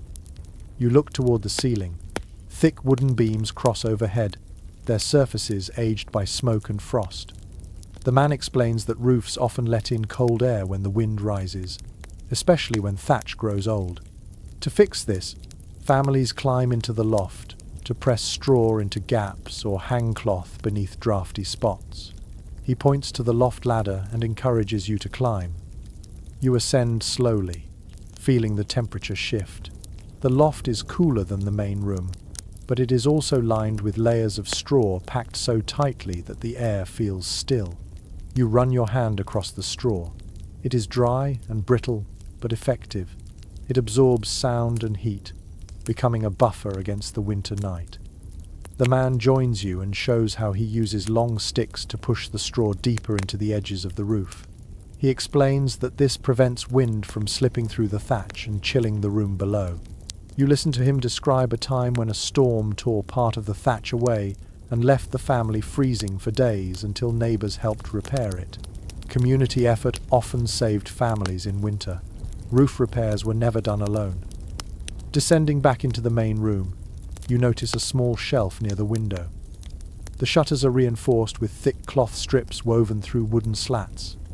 The cloth flutters slightly as wind presses from outside. The woman beams proudly as she explains that layering cloth across window shutters keeps frost from forming too thickly on the inside. If frost builds up too quickly, it can melt when the fire warms and drip onto the rushes, creating damp patches that make the cold even worse. She lifts one of the cloth layers and reveals straw tucked into the cracks between the shutters. Another small layer of insulation. You place your palm near the shutter and feel the difference. It is colder than the wall, but warmer than the outside. Every small enhancement matters on nights like this. The man now gestures toward the hearth. The fire is low, but the stones surrounding it glow with faint warmth. He explains that he and his wife stacked these stones along the hearth, not just for cooking, but for heat retention. Stones hold warmth long after flames fade. They turn into slow, steady radiators. He taps one gently, and it emits a soft heat, even though the fire is little more than a glow. A young girl enters the room carrying a basket of old wool scraps. She sets it down beside her mother, who begins stuffing the scraps into thin gaps along the door frame. You help press the wool into place with your fingertips. It holds firmly, forming a tight seal. The girl looks at you proudly, announcing that she helped gather these scraps from old clothing that could no longer be mended. The mother nods and shares a small household belief. Some families say that wool scraps placed in wall cracks last longer if blessed during winter festivities. Whether this is superstition or tradition, she does not care. She likes the idea that something joyful lingers in the walls through the darkest months.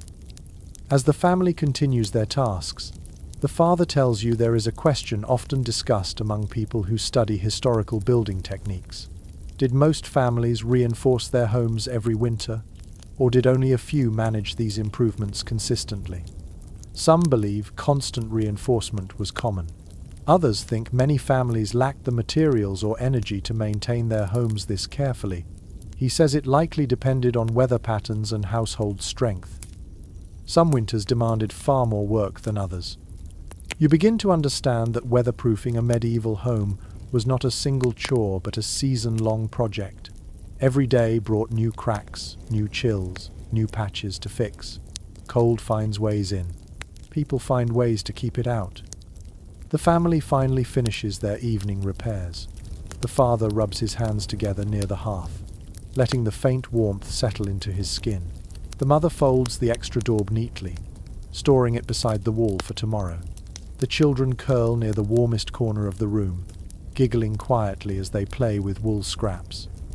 You look around one last time and appreciate how every inch of this cottage reflects their effort. The patched walls, the stuffed shutters, the carefully placed rushes, the straw-packed loft. So many tiny defences against the cold, none perfect on their own but powerful together. When you step outside again, the cold presses against you more sharply than before, as if angry you escaped its reach inside the cottage. But your mind carries the memory of warm stones, thick daub, and wool-stuffed gaps. You walk forward into the night, eager to discover what other winter wisdom waits in the sleeping village. You push forward into the winter dark, your boots sinking deeper into the snow as the wind sweeps past you with a low, moaning voice. The night feels colder now, as if each hour that passes tightens the grip of frost on the village. Even your breath seems to freeze mid-air before fading into the dark. You keep moving, drawn by a soft glow ahead. It is not the wide radiance of a hearth or the scattered light of rushlights. It is smaller, sharper, more deliberate. You follow it to a cottage positioned slightly higher on a slope, where smoke curls upward in thin ribbons. When you step inside, you immediately notice a small iron object sitting on a stool near the hearth. It looks like a shallow metal pan with a long wooden handle attached. A woman crouches beside it, holding a pair of tongs. The smell of warm iron drifts toward you. She lifts the pan and slides it carefully under the blankets on her bed. The bed rustles in response, releasing a faint wave of heated air. You realize you are watching one of the oldest winter remedies for icy bedding, the bed warmer. She pulls the pan back out and shows it to you. Inside are glowing coals that flicker gently like sleepy fireflies. She explains that they scoop hot coals from the hearth, place them inside the pan, close the lid, and slide the apparatus beneath the blankets to warm the bedding before sleep. It sounds simple, but the process requires skill. Too many coals and the blankets scorch. Too few, and the bed stays cold. She points to dark marks on the pan where coals once burned too bright. They learned from that incident and now treat the tool with caution. Her husband enters the room, holding another bed warmer with a dent in its side. He jokes that the dent came from a time he dropped it in surprise when a coal popped unexpectedly. He sets the pan down and adds a fresh layer of hot embers. You watch the steam rise from the metal. The warmth feels like a small sun between your hands. The woman smiles and says that warming pans are not common in poorer households because iron is costly. Those who cannot afford one sometimes heat smooth stones instead, rolling them near the fire until they grow hot and placing them at the foot of the bed. She shows you a basket of rounded stones sitting near the hearth. They are darkened from years of heating and cooling cycles. You pick one up carefully. It is warm, not burning, like holding a puff of sunlight. You understand why these stones became winter companions for families who lacked expensive tools. She takes one stone and wraps it in a scrap of wool cloth. The cloth protects the bed from scorching and helps keep the heat longer. She tucks the bundle into the foot of the bed, patting it gently. This small gesture adds a layer of comfort that could mean everything on nights when the fire dwindles before morning. As she works, she tells you something often noted in descriptions of medieval sleeping habits. People believed warmth at the feet helped the entire body relax into sleep more easily. Cold feet, on the other hand, were thought to disturb dreams and make the night feel longer. You imagine lying down on a winter night without any warmth near your toes. Even now, with your boots and layered clothing, your feet feel numb from the cold outside. The husband demonstrates how they move the warmer across the bed in slow motions. He slides the pan along the sheets, creating a warm path beneath the covers. The fabric rises slightly as heated air spreads. You feel tempted to slip your hand under the blanket to test the warmth, but he laughs and warns you that some spots might still be too hot. He explains a detail often mentioned in household accounts. Bed warmers must be moved constantly to avoid scorching linens. Linen is durable, but vulnerable to live heat. His grandmother burned a hole clean through a treasured sheet once, leaving a perfect round mark that the family joked about for years. The couple invites you to sit on a bench near the bed while they continue warming it. The husband places the pan back on the stool for a moment and lifts a wooden frame from under the bed. He shows you that they use this frame to support thicker blankets above the warming pan when they want to heat the bed more thoroughly without pressing the hot metal directly against the fabric. You admire the practical ingenuity of the setup. As he demonstrates, he mentions a question that often comes up among people who study old domestic tools.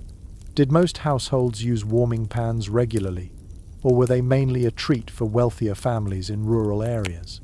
Some believe warming pans were more widespread than records suggest because they passed quietly through generations. Others argue they were rare outside of well-supplied homes. The husband shrugs. He says in this region, families used whatever method kept them alive. If one house had a tool, neighbors shared it whenever they could. You stand and walk to the hearth, drawn by the glow. The fire is low but still alive, its flames curling gently around charred logs. The woman kneels beside you and shows you the coal shovel they use to transfer embers to the warming pans. Its handle is wrapped in cloth to protect hands from the heat. She taps the shovel lightly and says that the process of gathering coals is almost an art. You must choose pieces that still glow but are not too fiery. Only experience teaches that balance. She picks up a handful of herbs from a small bowl near the hearth. Rosemary, thyme, and dried apple peels. She sprinkles a little onto the coals before closing the warming pan's lid. The herbs crackle subtly, releasing sweet, smoky scents. She explains that some families add herbs to make their beds smell pleasant or to create a calming atmosphere for sleep. You inhale the fragrance.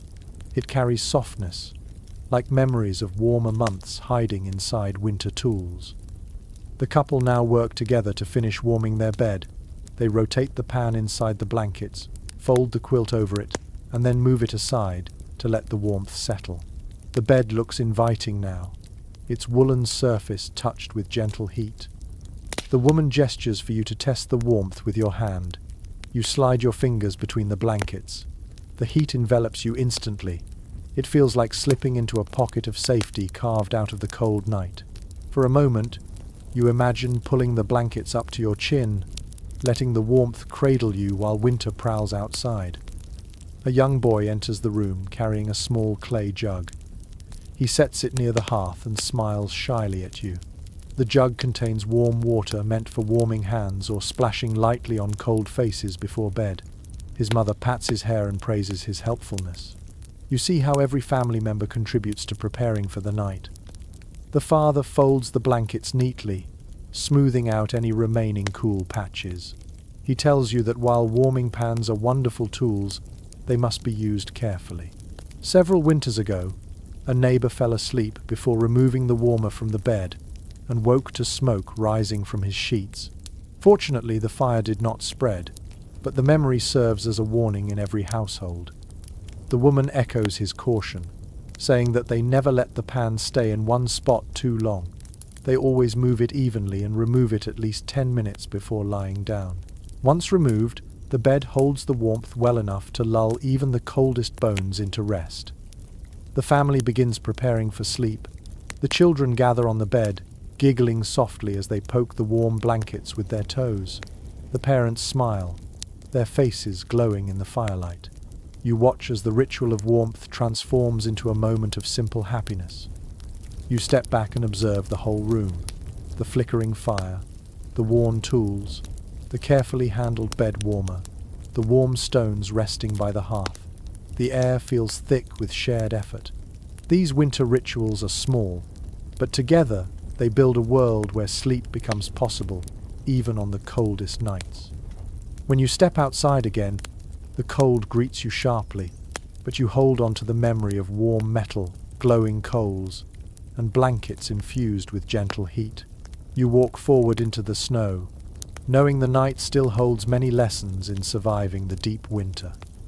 You continue along the fading trail of footprints through the snow, your breath forming slow clouds as you walk past the last line of cottages. The village grows quiet behind you. Ahead stands a low stone building with tall, narrow windows that gleam faintly in the moonlight. You recognize it instantly. a monastery on the edge of the settlement. Its shape rises like a quiet guardian in the night, solemn and unmoving. You draw nearer, sensing this place will teach you something different about winter sleep. When you approach the wooden door, a soft chant drifts from within, low and steady, as if woven into the cold air. You push gently, and the hinges groan a little. Inside, you step into a hall, lit by a few candles whose flames flicker like thin golden threads. The stone floor chills your boots instantly. The air smells of wax, cold stone, and faint incense lingering from evening prayers. A monk in a simple wool robe approaches, hands folded, expression serene. He gestures for you to follow him through a narrow corridor. As you walk, the temperature drops even further. The stones seem to drink every trace of warmth from the air. You rub your arms instinctively, wondering how anyone sleeps in such conditions. He leads you into the dormitory. A long room with tightly spaced wooden beds stretches ahead, each one fitted with thin mattresses stuffed with straw. The blankets look modest, plain wool, patched and worn. The windows are small and unshuttered, allowing a faint line of moonlight to fall across the floor. You feel a cold breeze flow gently along the corridor of beds, creeping beneath your clothing. The monk tells you that members of the order sleep together in the same space not just for spiritual unity but also to share warmth. He points out how the beds are arranged close enough that each person benefits from the body heat of others, yet far enough to maintain discipline. You can sense how this design balances practicality and devotion. You kneel beside one of the beds. The straw mattress crinkles softly under your palm. It feels colder than any straw bed you have touched so far. The wool blanket is coarse and somewhat thin. You lift it, and the cold air seeping through the fibers brushes your skin. You realize these monks prioritize humility over comfort. They embrace cold as part of their path. As you explore the room, the monk explains that they are expected to wake several times during the night to pray. Fire is rarely allowed in the dormitory because warmth can encourage drowsiness, and drowsiness interferes with the strict schedule of worship. He says their discipline requires clarity of mind, even when the cold gnaws at their fingers and toes. He offers you a thoughtful detail often noted in monastic histories. Monks believed enduring physical hardship strengthened spiritual focus. Cold nights, thin clothing, and simple beds reminded them to detach from earthly pleasures. It was not merely discomfort, it was devotion in physical form. A younger monk passes by carrying a small clay cup filled with water. The surface of the water shivers lightly in the cold. He sets it beside his bed. The older monk points to it and says that on many nights the water freezes halfway through the dark hours. You imagine waking for prayer, dipping your fingers into icy water, and then returning to a bed that hardly warms your skin. The discipline required feels immense. You walk farther along the dormitory. The room is silent except for faint creaks of wood responding to the temperature. The air holds a stillness that almost vibrates. You touch a wall and feel frost forming in tiny crystals along the stone. It sparkles like a thin veil of stars captured indoors. A monk approaches you with a lantern. Its dim glow softens the edges of the room. He explains that their wool robes double as sleeping garments. They rarely change before bed. Instead, they sleep in the same robes they wear during daily duties. You touch the robe fabric. It is heavy but rough, scented with smoke and earth. It has none of the softness found in wealthier households. Yet it feels sturdy, built for endurance. He shares a small piece of monastery lore. During especially severe winters, monks sometimes slept with their hands tucked into their sleeves and their feet wrapped in spare cloth scraps. The scraps often came from torn habits or old prayer cloths. He chuckles quietly, admitting the practice was not elegant, but it prevented frostbite on the coldest nights. A bell chimes softly in a distant room. The monk lifts his head. He tells you the sound marks the time for a brief midnight prayer. He leads you through another corridor, where the cold bites even harder. The floors grow uneven beneath your boots. The walls narrow. Then you enter a smaller chamber where several monks kneel on the stone floor, heads bowed. Their breaths fog the air with quiet devotion. The chant that rises from their voices fills the chamber like a soft tide. You feel warmth in their voices even if the air remains cold. When the prayer ends, they stand, bow slightly, and walk silently back toward the dormitory to rest again. One monk lingers and speaks to you softly. He explains something that scholars often discuss when studying monastic life. Some monasteries allowed heated rooms during extreme weather, while others insisted on cold as a spiritual test. Records vary widely. He shrugs gently, suggesting that each order shaped its rules according to belief, tradition, and local climate. He tells you his order believes winter refines patience and strengthens resolve. He takes you to a corner where a small wooden chest sits. Inside is a bundle of herbs, mostly thyme and mint. The monks burn these herbs occasionally to freshen the dormitory and ease breathing during the night. The scent is subtle but comforting. They never use strong herbs because they could distract the senses. Everything must support focus. You notice a few stone bricks arranged near the hearth in the adjoining common room. Unlike the cottages you visited earlier, this monastery uses the stones sparingly. The hearth burns only during communal gatherings or meals.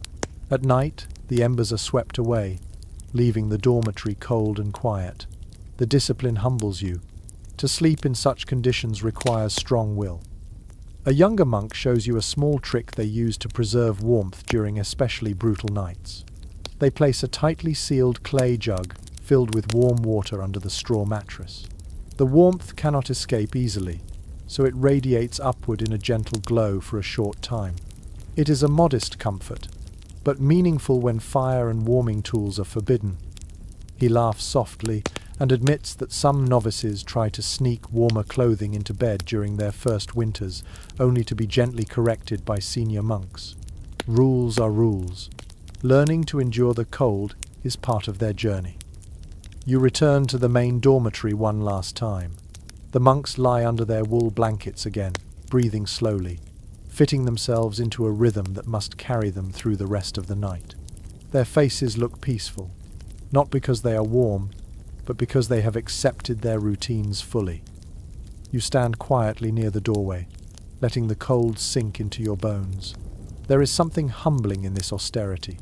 No curtains, no warming pans, no heavy feather beds, just faith, discipline, and a shared room where each breath becomes part of a communal struggle against the night. When you finally step outside, the cold hits you sharply, almost violently. But you understand something new. Not every form of warmth in winter comes from heat. Some comes from purpose. Some from structure. Some from belief. You breathe deeply and walk away from the monastery, ready to learn how wanderers and travelers survived the long winter roads beyond the village. You leave the monastery behind, the cold clinging to you as though reluctant to let such silence slip away. The snow crunches beneath your boots, each step echoing in the stillness. Ahead, the land opens into darker stretches of road where no lanterns shine. A weak moon casts a faint glow over ridges of frozen earth. You imagine how many travelers once crossed these same paths during winters far harsher than tonight's, wrapped in thin cloaks and praying for shelter before frost claimed their strength. You follow the road a little farther until you spot a dim lantern swinging beside a low wooden building. Its shape is wider than a cottage and lacks the decorative touches of a manor, an inn for travelers. The smoke drifting from its chimney rises lazily, softening into the sky like a sigh. You step closer. The wooden door rattles in the wind, but warm sounds reach you through the cracks. A muffled laugh, the scrape of a bench, the clink of a mug. When you enter, a breath of warm air meets you, mixed with the scents of ale, roasted oats, and damp wool drying near the hearth. A group of travellers huddle at a long table, cloaks steaming as they thaw. Their cheeks glow red, their boots drip melted snow onto the floor, and their hands tremble with exhaustion. A few glance up at you, offering tired but friendly nods. The innkeeper approaches, wiping his hands on a worn apron. He gestures toward the fire and encourages you to warm your fingers. You make your way to the hearth where thick logs burn with slow confidence. their flames curling upward with bright orange life. You stretch your hands toward the heat, savoring the sting of thawing skin. The innkeeper sets a clay mug beside you. Hot ale, flavored with a pinch of ginger. You lift it to your lips, letting the warmth spill into your chest. It brings back strength you did not know you had lost. As you drink, the innkeeper explains that travelers often stagger into his inn half frozen during severe winters. Some arrive alone, some with animals, some in groups, drawn by whatever faint light guides them through the snow. You glance toward the far corner, where a wanderer lies wrapped in a thick cloak, limbs curled tightly, face half hidden beneath frayed fabric. A small firepot sits on the floor beside him. It is a clay pot filled with warm embers, covered with a perforated lid. The traveller uses it like a portable hearth, cradling it against his chest or setting it by his feet during sleep. The innkeeper tells you that these firepots are precious companions on winter roads. They glow for hours, offering enough heat to keep frost from settling into bones. Curious, you kneel beside the traveller's firepot. You place your hand near the small holes in the lid and feel gentle warmth escaping. The traveller shifts and lifts his cloak slightly. He smiles weakly and tells you he bought the pot from a merchant who claimed it would outlast 3 winters if handled well. Whether that promise is true or not, he cherishes it. It kept him alive last night when he slept in a half-collapsed barn miles from here. He explains that roadside barns and abandoned sheds often become makeshift shelters. People seek these spaces not because they are comfortable, but because they block the wind. Sometimes they share the building with animals. Sometimes with strangers they meet along the road. A single roof can mean the difference between waking up stiff but alive or not waking at all. You move across the room and sit near a pair of travellers who look younger. They wear thick wool cloaks and leather boots crusted with snow. The girl leans forward, warming her hands. The boy sits straight, warming his back against the fire. They tell you they have spent 2 nights on the road after visiting family in another village. Last night they took shelter in a ferry shed by the river. The ferryman had long since retired for the winter, but the shed remained unlocked, and they found bundles of straw stored inside. They piled the straw into a makeshift bed, layering their cloaks on top. The girl laughs softly as she recalls how the wind rattled the shed walls until midnight. She says she pretended the noise came from spirits knocking, but in truth she was grateful for any wooden barrier between them and the night. You see the relief in her eyes now, as she sits near the warm hearth of the inn. The boy adds that travellers share everything in winter, not out of generosity alone, but out of necessity. Food, blankets, firepots, information about shelter ahead. He says that on the frozen roads, kindness matters as much as skill. People trust strangers because cold makes everyone equal.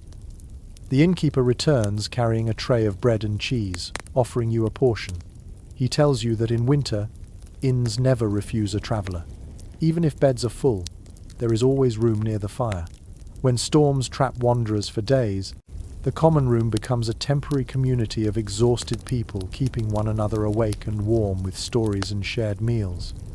You follow him to a narrow doorway that leads to the sleeping quarter for visitors. Inside, several travellers rest on raised wooden platforms lined with straw and wrapped in blankets provided by the inn. Some snore softly. Others sleep in silence, curled like cats seeking warmth. You notice something interesting. Most travellers sleep fully clothed. Cloaks remain wrapped around their bodies. Boots sit nearby, ready to be slipped on in seconds. The innkeeper explains that winter travellers rarely undress at night. They keep garments on to preserve warmth and stay prepared should they need to flee a collapsing roof or help shovel snow blocking the door.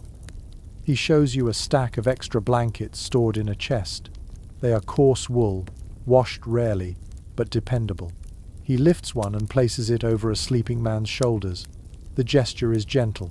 You sense that this innkeeper has performed such acts countless times through countless winters. A young boy who works at the inn enters the room with a bucket of warm water. He places it near the sleeping platforms, explaining that travellers sometimes warm their hands or faces when they wake during cold spells. He says the bucket must stay inside the room during winter because leaving it near the door means the water will freeze within an hour. You return to the main hall as a gust of wind shakes the shutters. The innkeeper frowns and checks the door latch. The shutters rattle again, and he mutters that winter winds sometimes loosen hinges, and he must nail them tighter in the morning. You sense he has repeated this routine many times. He tells you a bit of remembered wisdom passed from one innkeeper to the next. Always bank the fire before dawn. Always keep a pot of warm ale on the hearth. Always store extra straw for unexpected guests. And never let a traveller wander away alone if the sky darkens with frost clouds. He shares a quiet thought often echoed in winter tales. Travellers carry stories from far places. In winter, those stories become part of the warmth. People listen not only for entertainment, but also for direction, for warnings, for hope. You think of the earlier wanderer and his small firepot glowing gently, like a signal of survival. As the night deepens, more travellers drift to the hearth. Some lean against benches, some sit on the floor, some simply close their eyes and listen to the crackling fire. The room feels thick with shared fatigue and shared safety. You step outside to breathe the cold again. The inn's lantern sways in the wind. Snow drifts softly at your feet. The world out here is still dangerous, but knowing that people find shelter in barns, ferry sheds, inns, or even beside warm beasts gives you a sense of how resilient humans have always been. You take another deep breath and continue walking, ready to learn how wealthier households prepared for winter nights beyond the common traveller's reach. You leave the traveller's inn behind, stepping once more into the cold night air that folds around you like a stiff cloak. Your breath drifts upward in pale spirals as you walk toward the manor grounds you glimpsed earlier from afar. The shape rises slowly from the darkness, larger than the cottages, quieter than the inn, and steadier than the monastery. A noble household sleeps differently from the villagers, and you feel curious to see how wealth changes the rhythm of a winter night. You cross a small wooden bridge that creaks beneath the weight of frozen planks. A torch burns near the manor gate, its flames struggling but persistent. The building ahead seems sombre and dignified, its stone walls thick and unmoving beneath the moonlight. When you approach the entrance, a servant wrapped in a fur-lined cloak nods to you and ushers you inside. Warmth greets you at once, not overwhelming like a roaring fire, but gentle and even, spread throughout the great chamber by careful design. The walls are lined with tapestries so thick you could lose your hand in the weave. One shows a hunting scene frozen in time. Another depicts a queen resting beside a tree, embroidered with exquisite detail. These tapestries do more than decorate. They trap warmth, soften drafts, and add layers of comfort to rooms that would otherwise feel as cold as stone tombs. A steward approaches, holding a candle holder carved from ivory. He gestures for you to follow him through a narrow corridor. As you walk, you notice carpets laid across the floor. They are woven tightly with wool dyed in deep reds and dark greens. Each step you take sinks lightly into softness. The steward explains that carpets, though expensive, help muffle wind sneaking through floorboards in older manors, especially during harsh winters. He adds that noble families prize these items not only for beauty but as barriers against icy air. He leads you into a private chamber, warm and dim, lit by a single chandelier of candles that drip wax onto brass plates. A noble woman sits near the hearth, brushing her long hair while a maid folds thick blankets at the foot of the bed. The chamber feels layered with luxury. Soft furs draped over chairs, embroidered cushions stacked near the window, and a polished wooden chest filled with more linens. The noblewoman welcomes you with a gentle nod. She sets her brush aside and gestures toward her bed, inviting you to examine it. You walk closer and notice the bed is enormous, tall as your chest, with carved posts rising like pillars. Thick curtains surround it on all sides, drawn back for the moment. She explains that these bed curtains are made of heavy wool lined with fine linen. When pulled shut, they trap warmth so effectively that the air inside feels almost like a separate climate. She lifts a corner of the curtain for you to feel. The fabric is weighty, dense and smooth, where her hand has brushed it countless times. She says that when winter howls outside, she and her husband draw the curtains around them, leaving only a narrow gap for air. She smiles as she recalls nights when the wind screamed against the shutters, but the warmth inside the curtained bed kept them untouched. You notice a fur coverlet spread across the mattress.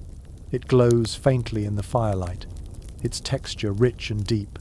The noblewoman tells you this fur came from foxes her grandfather hunted many seasons ago.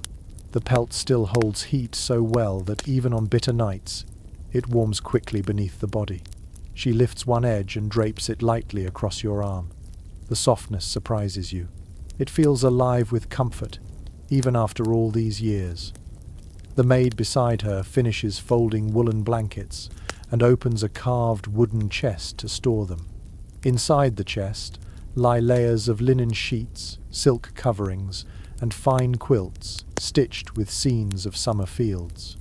The noblewoman laughs softly, saying that the summer imagery helps lift her spirits on cold nights. You imagine sleeping beneath a quilt embroidered with sunshine while winter growls outside. A psychological shield as much as a physical one.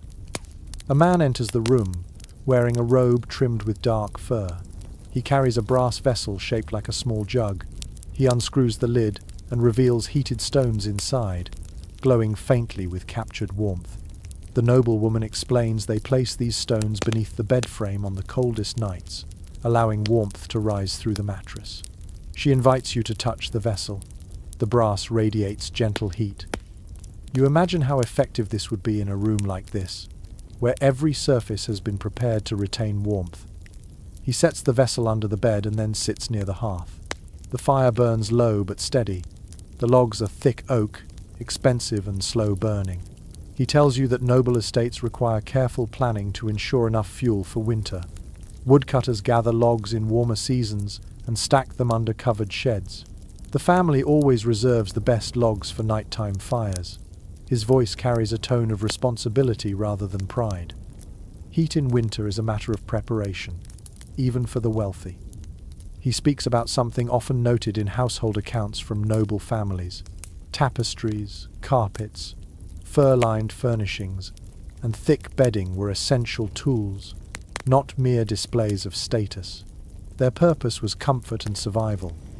Noble homes used every advantage available to soften the harshness of winter. Yet even here, cold still crept in through cracks in stone walls and window frames. The noblewoman pours a small drink from a clay pot resting by the hearth. She offers some to you. It is warm spiced wine, flavored with cloves and cinnamon. The warmth spreads through your throat and into your chest like an ember. She tells you the drink helps relax the body before sleep. Spice is precious but healing, especially in winter. She takes a sip herself, closing her eyes briefly as the warmth settles into her bones. Her husband tells you that scholars sometimes debate how warm noble houses truly were in winter. Some argue these great chambers remained cold despite tapestries and fires. Others believe that with enough fuel, bedding, and heavy fabrics, noble families managed to create genuine warmth. He shrugs lightly. He says that even in luxury, there are nights when the wind sneaks its fingers through every gap, and all you can do is curl deeper under the blankets. The servant returns, carrying a warming cloth soaked in herbal water. He places it across the nobleman's feet before the couple climbs into bed. The cloth releases steam, carrying scents of rosemary and juniper. The noblewoman explains that warming the feet helps the entire body relax, echoing what villagers believe as well. As the hour grows late, the couple prepares to sleep. The maid pulls the bed curtains halfway closed, and you watch the interior darken into a soft shadow. The noblewoman climbs onto the tall mattress with practiced grace. Her husband follows, settling beside her. They pull the fur coverlet to their shoulders. The curtains fall the rest of the way, enclosing them in a cocoon of warmth and privacy. You step back, feeling the last ripples of heat drift from the fireplace toward your cheeks. The steward escorts you to the door and gives you a respectful nod. As you step outside, the cold sweeps around you like a wave, but you carry with you the memory of tapestries glowing in firelight.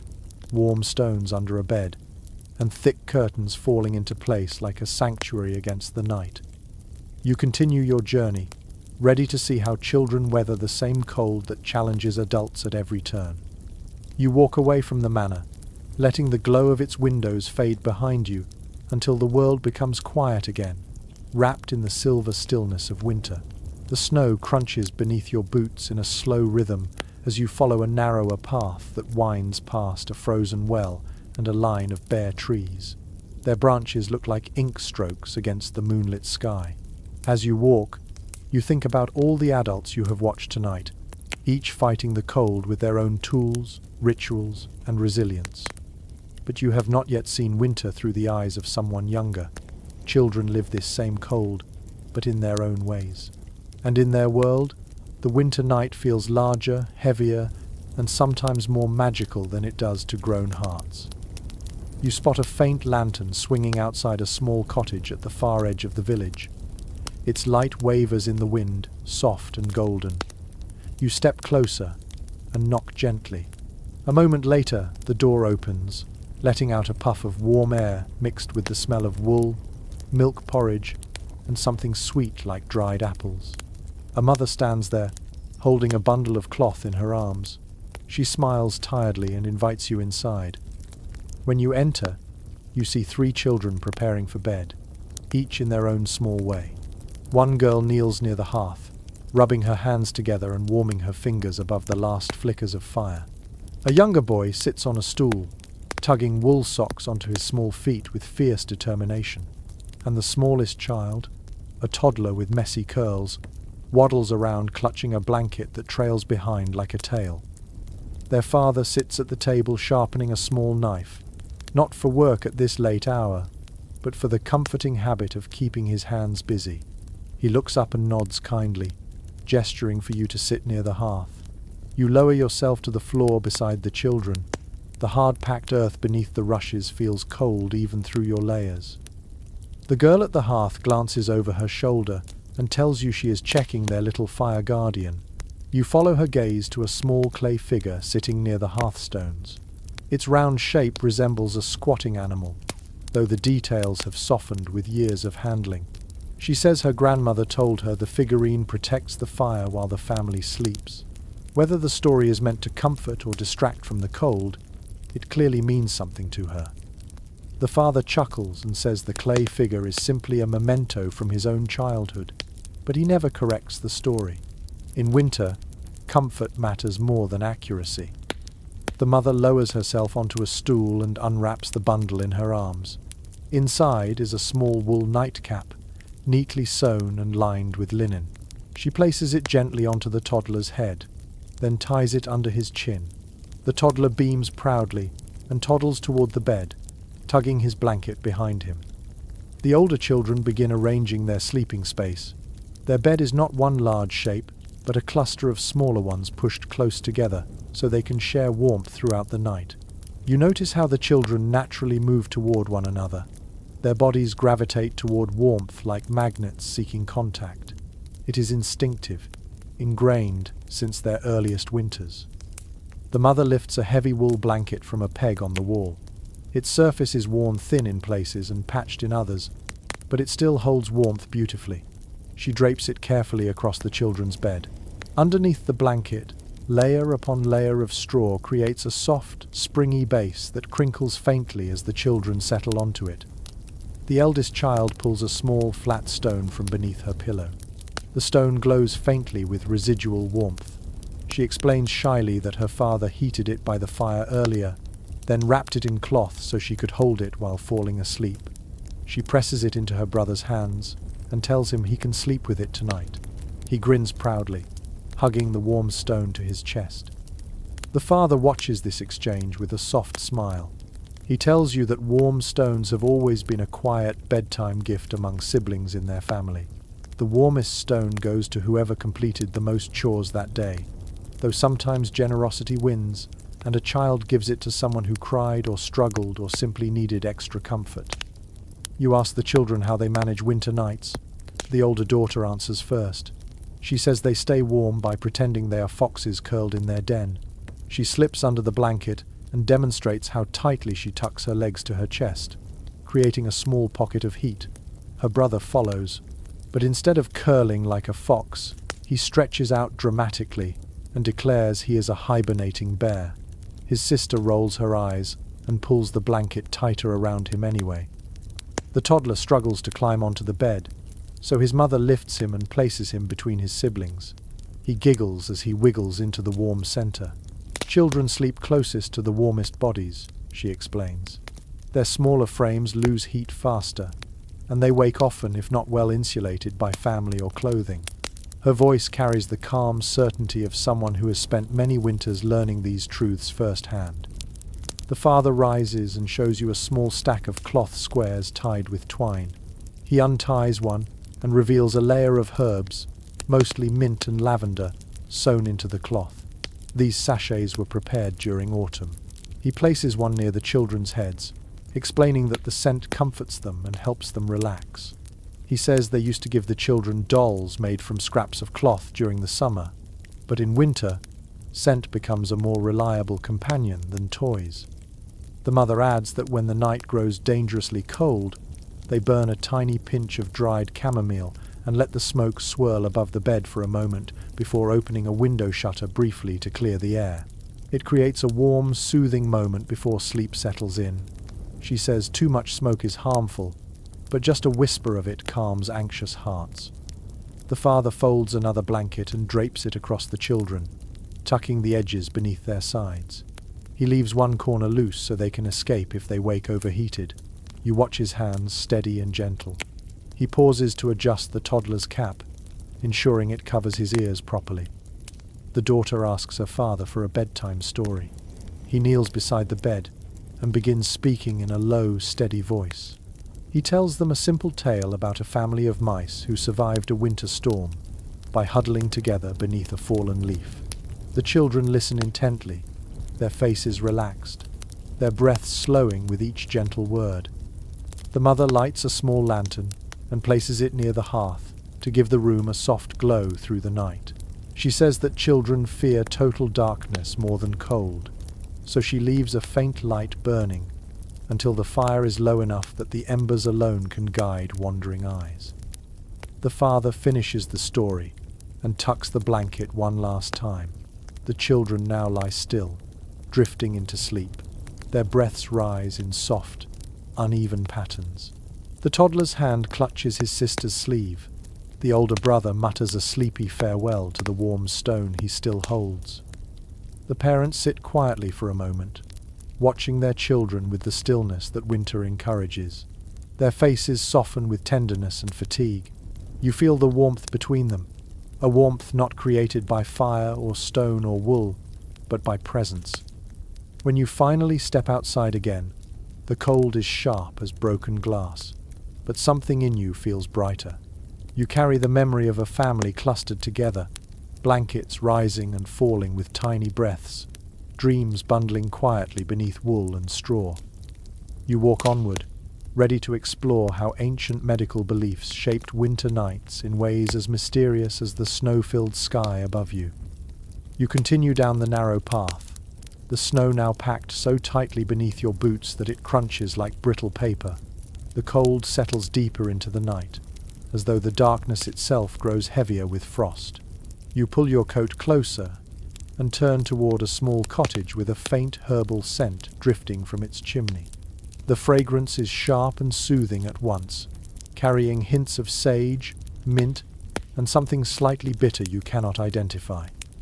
As you draw closer, you realize you have reached the home of someone who tends to the village's ailments in winter, a healer. A person whose understanding of warmth comes not from fire or bedding, but from the mysteries of the human body. When you knock softly, an elderly woman opens the door. Her eyes are bright despite her age, and she wears a layered shawl that looks older than the cottage itself. She waves you inside with a calm gesture. The air inside is cool but not unwelcoming.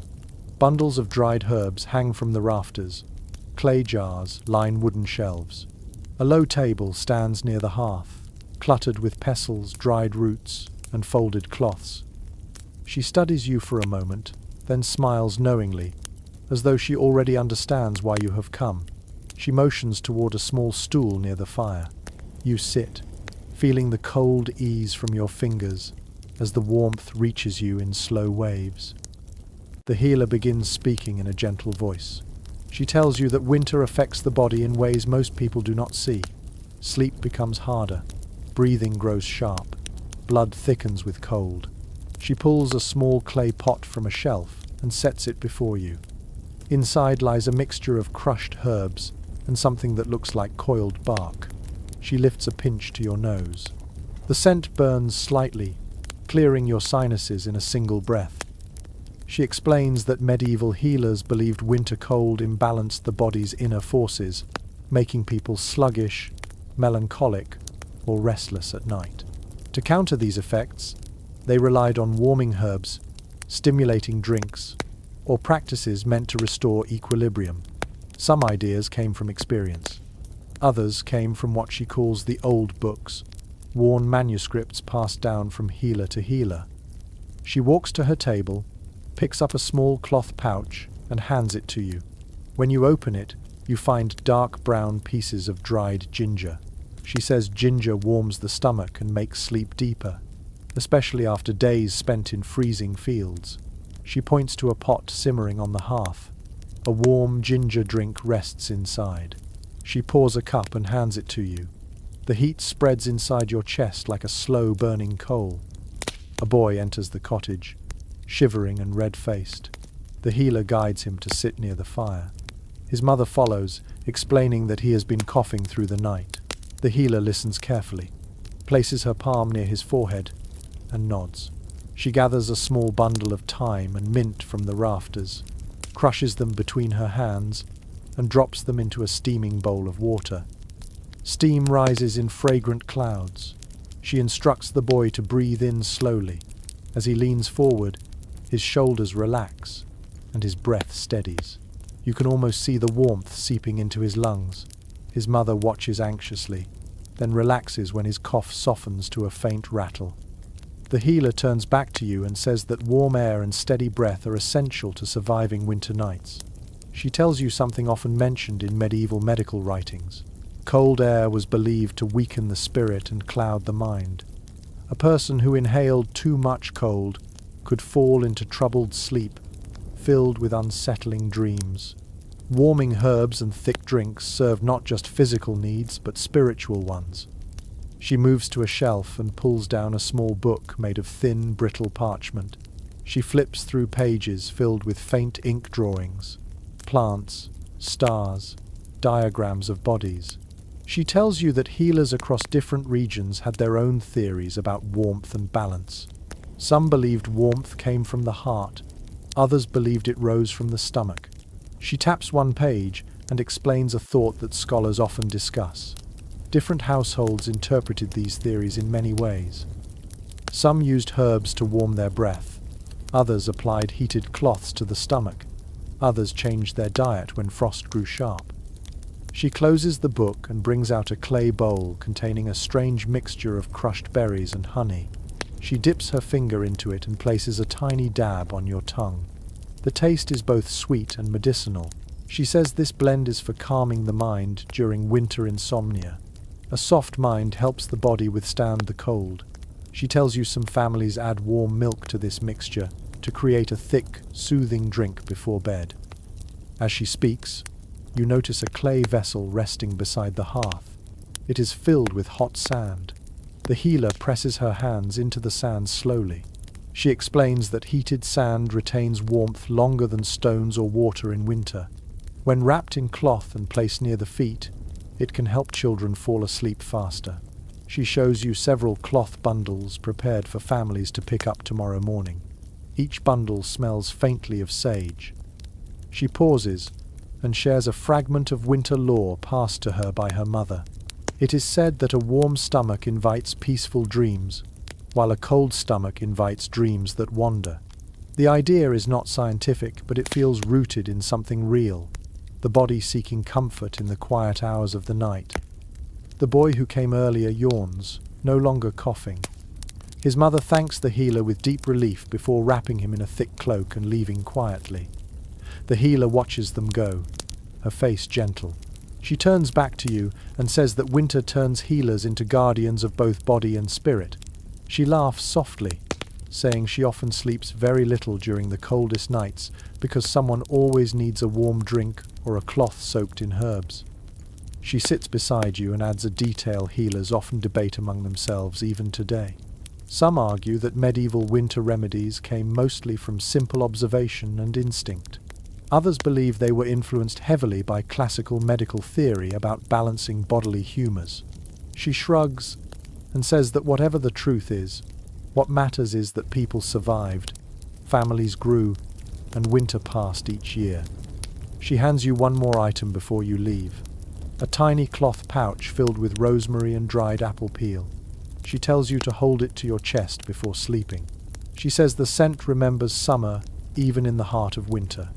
You smile, pocket the pouch, and stand slowly.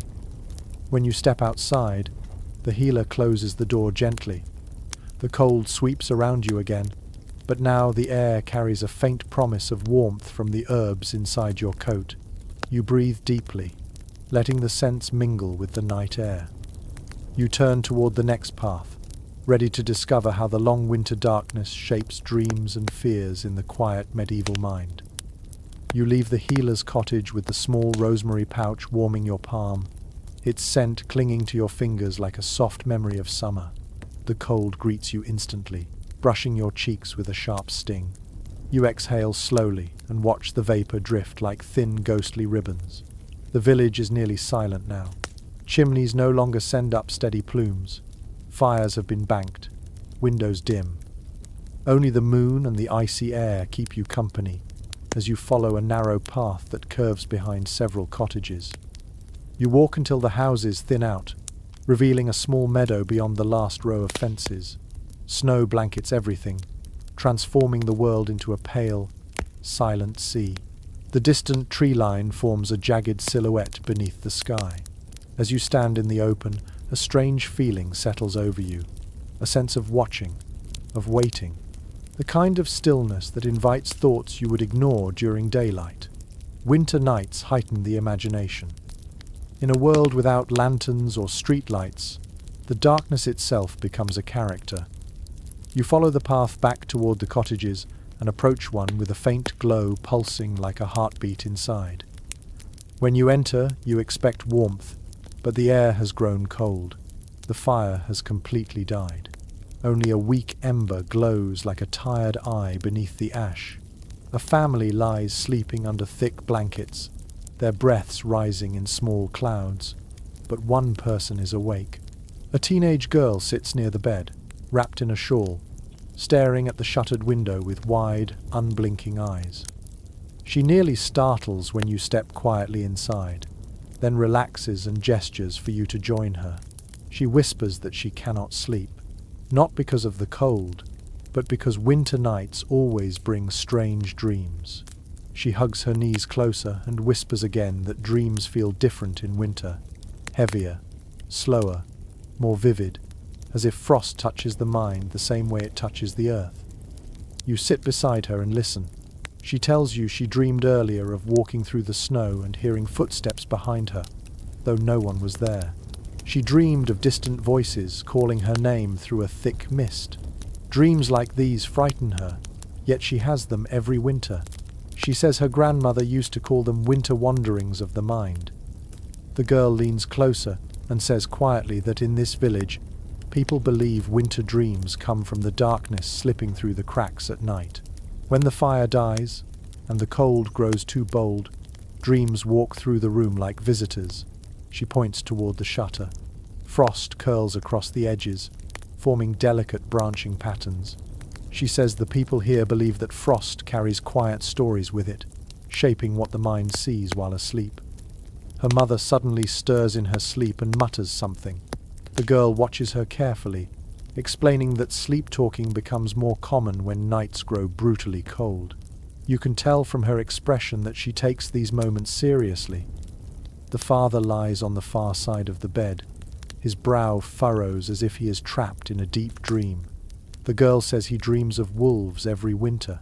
Not frightening wolves, but silent ones, standing in the snow and staring at him as though trying to deliver a message. She says he never dreams of wolves in summer, only when frost covers the fields. She turns back to you with earnest intensity and tells you an idea often murmured among older villagers. Long winter nights were thought to open a thin space between the waking world and the world of dreams. Not a dangerous space, but a permeable one. A place where old memories, fears and hopes drifted freely. Modern minds might call it imagination, but medieval minds called it winter vision. The girl gets up and urges you to follow her. She tiptoes to the opposite corner of the room and lifts a small wooden box from a shelf.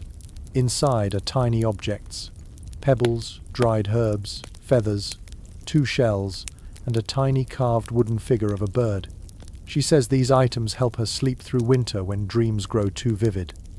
She places each object before you. The pebbles, she says, are for grounding the mind, the herbs for calming the breath, the shells for listening to the quiet inside herself, the feathers for lifting fear from her heart.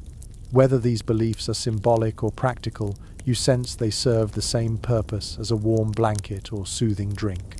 They guide the mind through the icy hours.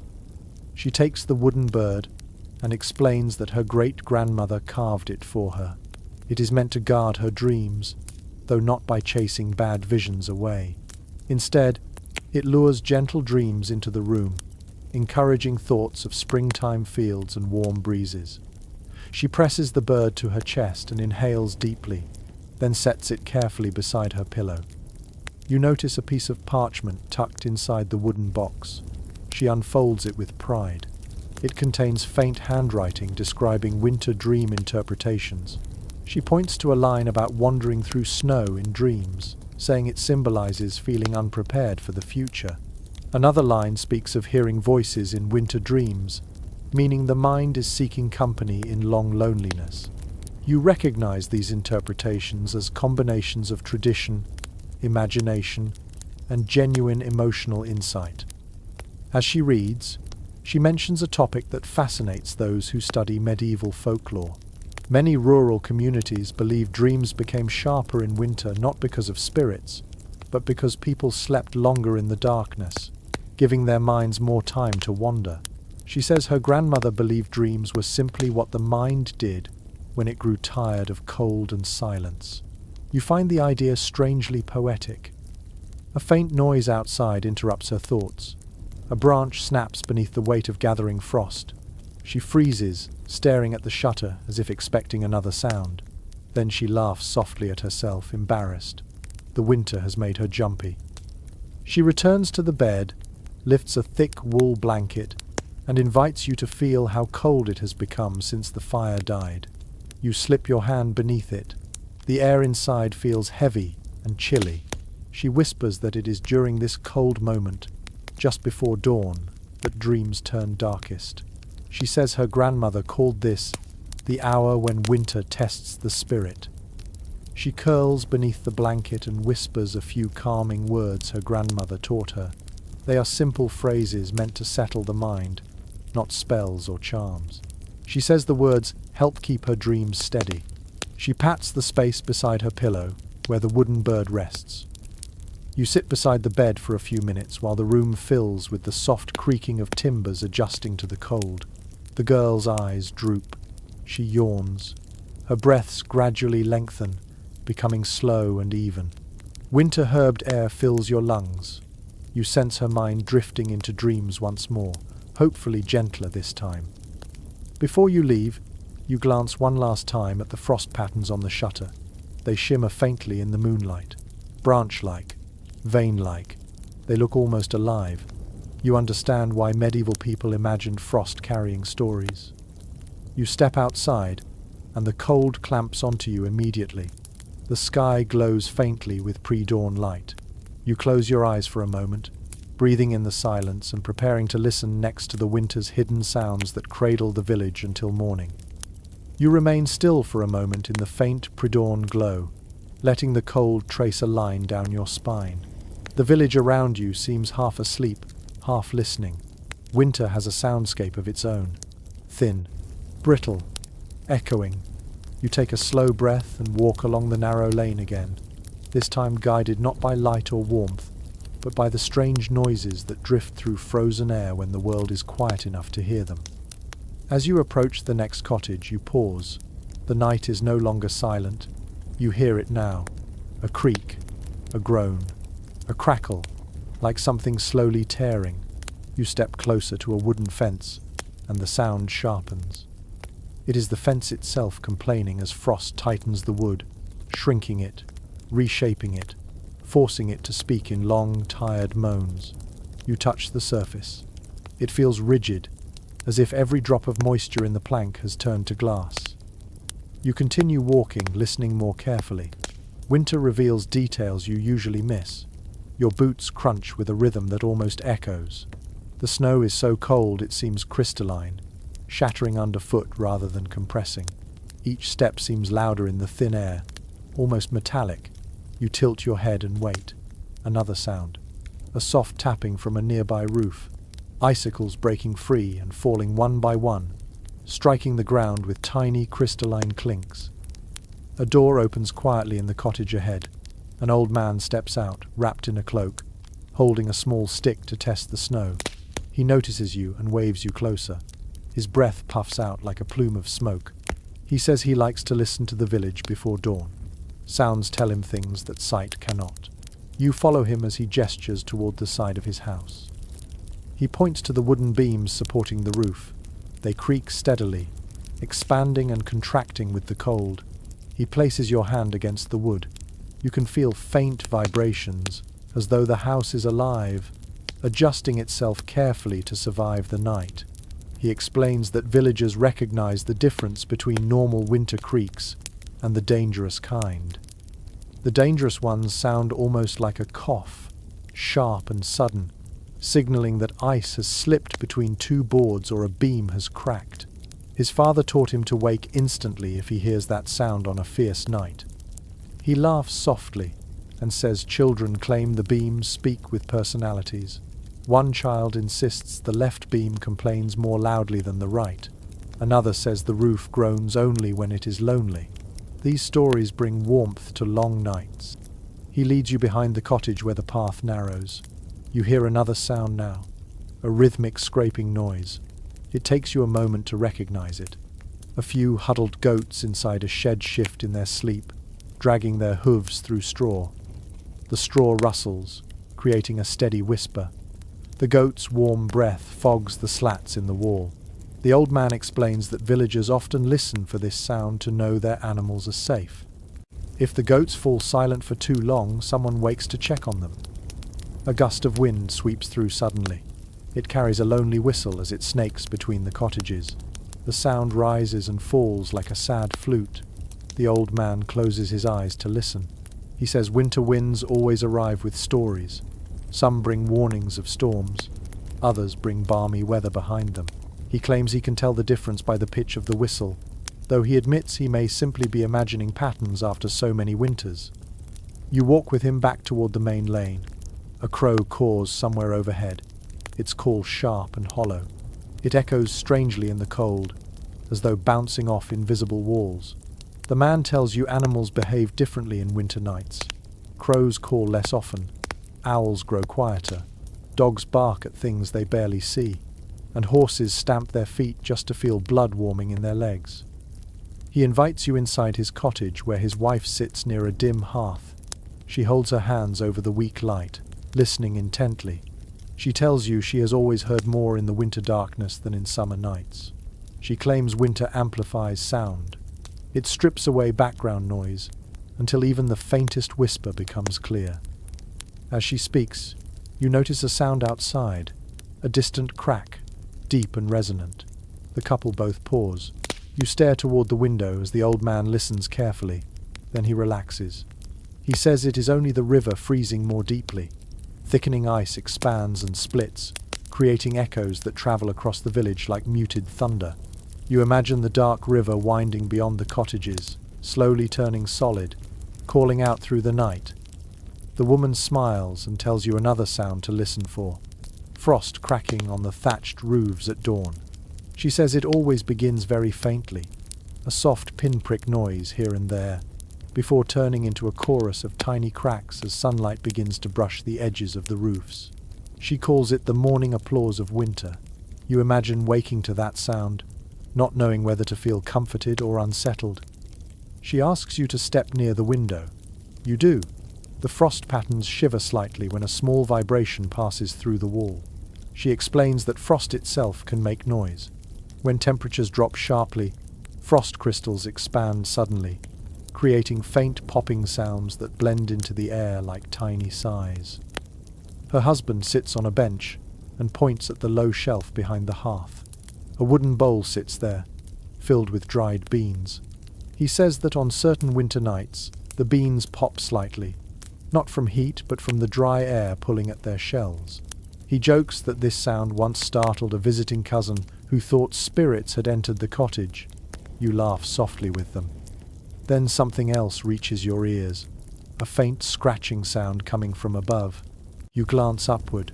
The man explains that it is likely a dormouse or a winter bird fluttering in the rafters. In winter, all creatures search for warmth. Even mice and birds move closer to human homes.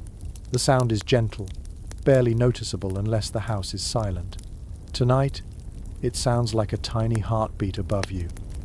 The couple shares one more detail often discussed in winter stories.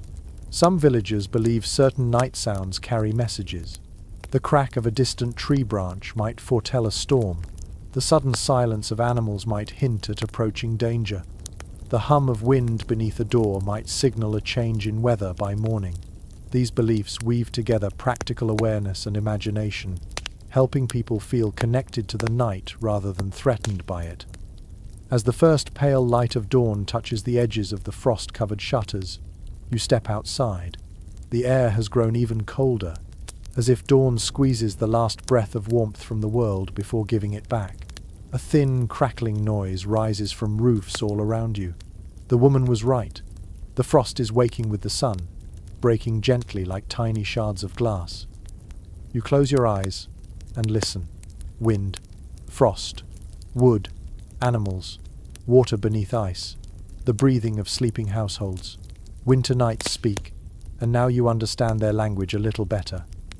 You exhale slowly, letting the soundscape fade. Then you begin walking again, sensing that the next cottage will show you what happens when the night becomes too cold, even for all the rituals and tricks you have seen so far. You leave the old couple's cottage behind and step into the thinning night. Dawn is close, yet the cold deepens as if winter wishes to make one final point. Your breath turns into heavy mist. The sky grows a shade lighter, but the air grows sharper. You follow a narrow lane that dips between two cottages and leads toward the lowest part of the village. Here, the cold settles with particular cruelty. Frost clings to the ground in thick layers, and even your footsteps echo more sharply, as if the frozen earth itself has become brittle. You soon notice a cottage with no smoke rising from its chimney. Its shutters are tightly closed, and a thin crust of frost clings to the frame of the door.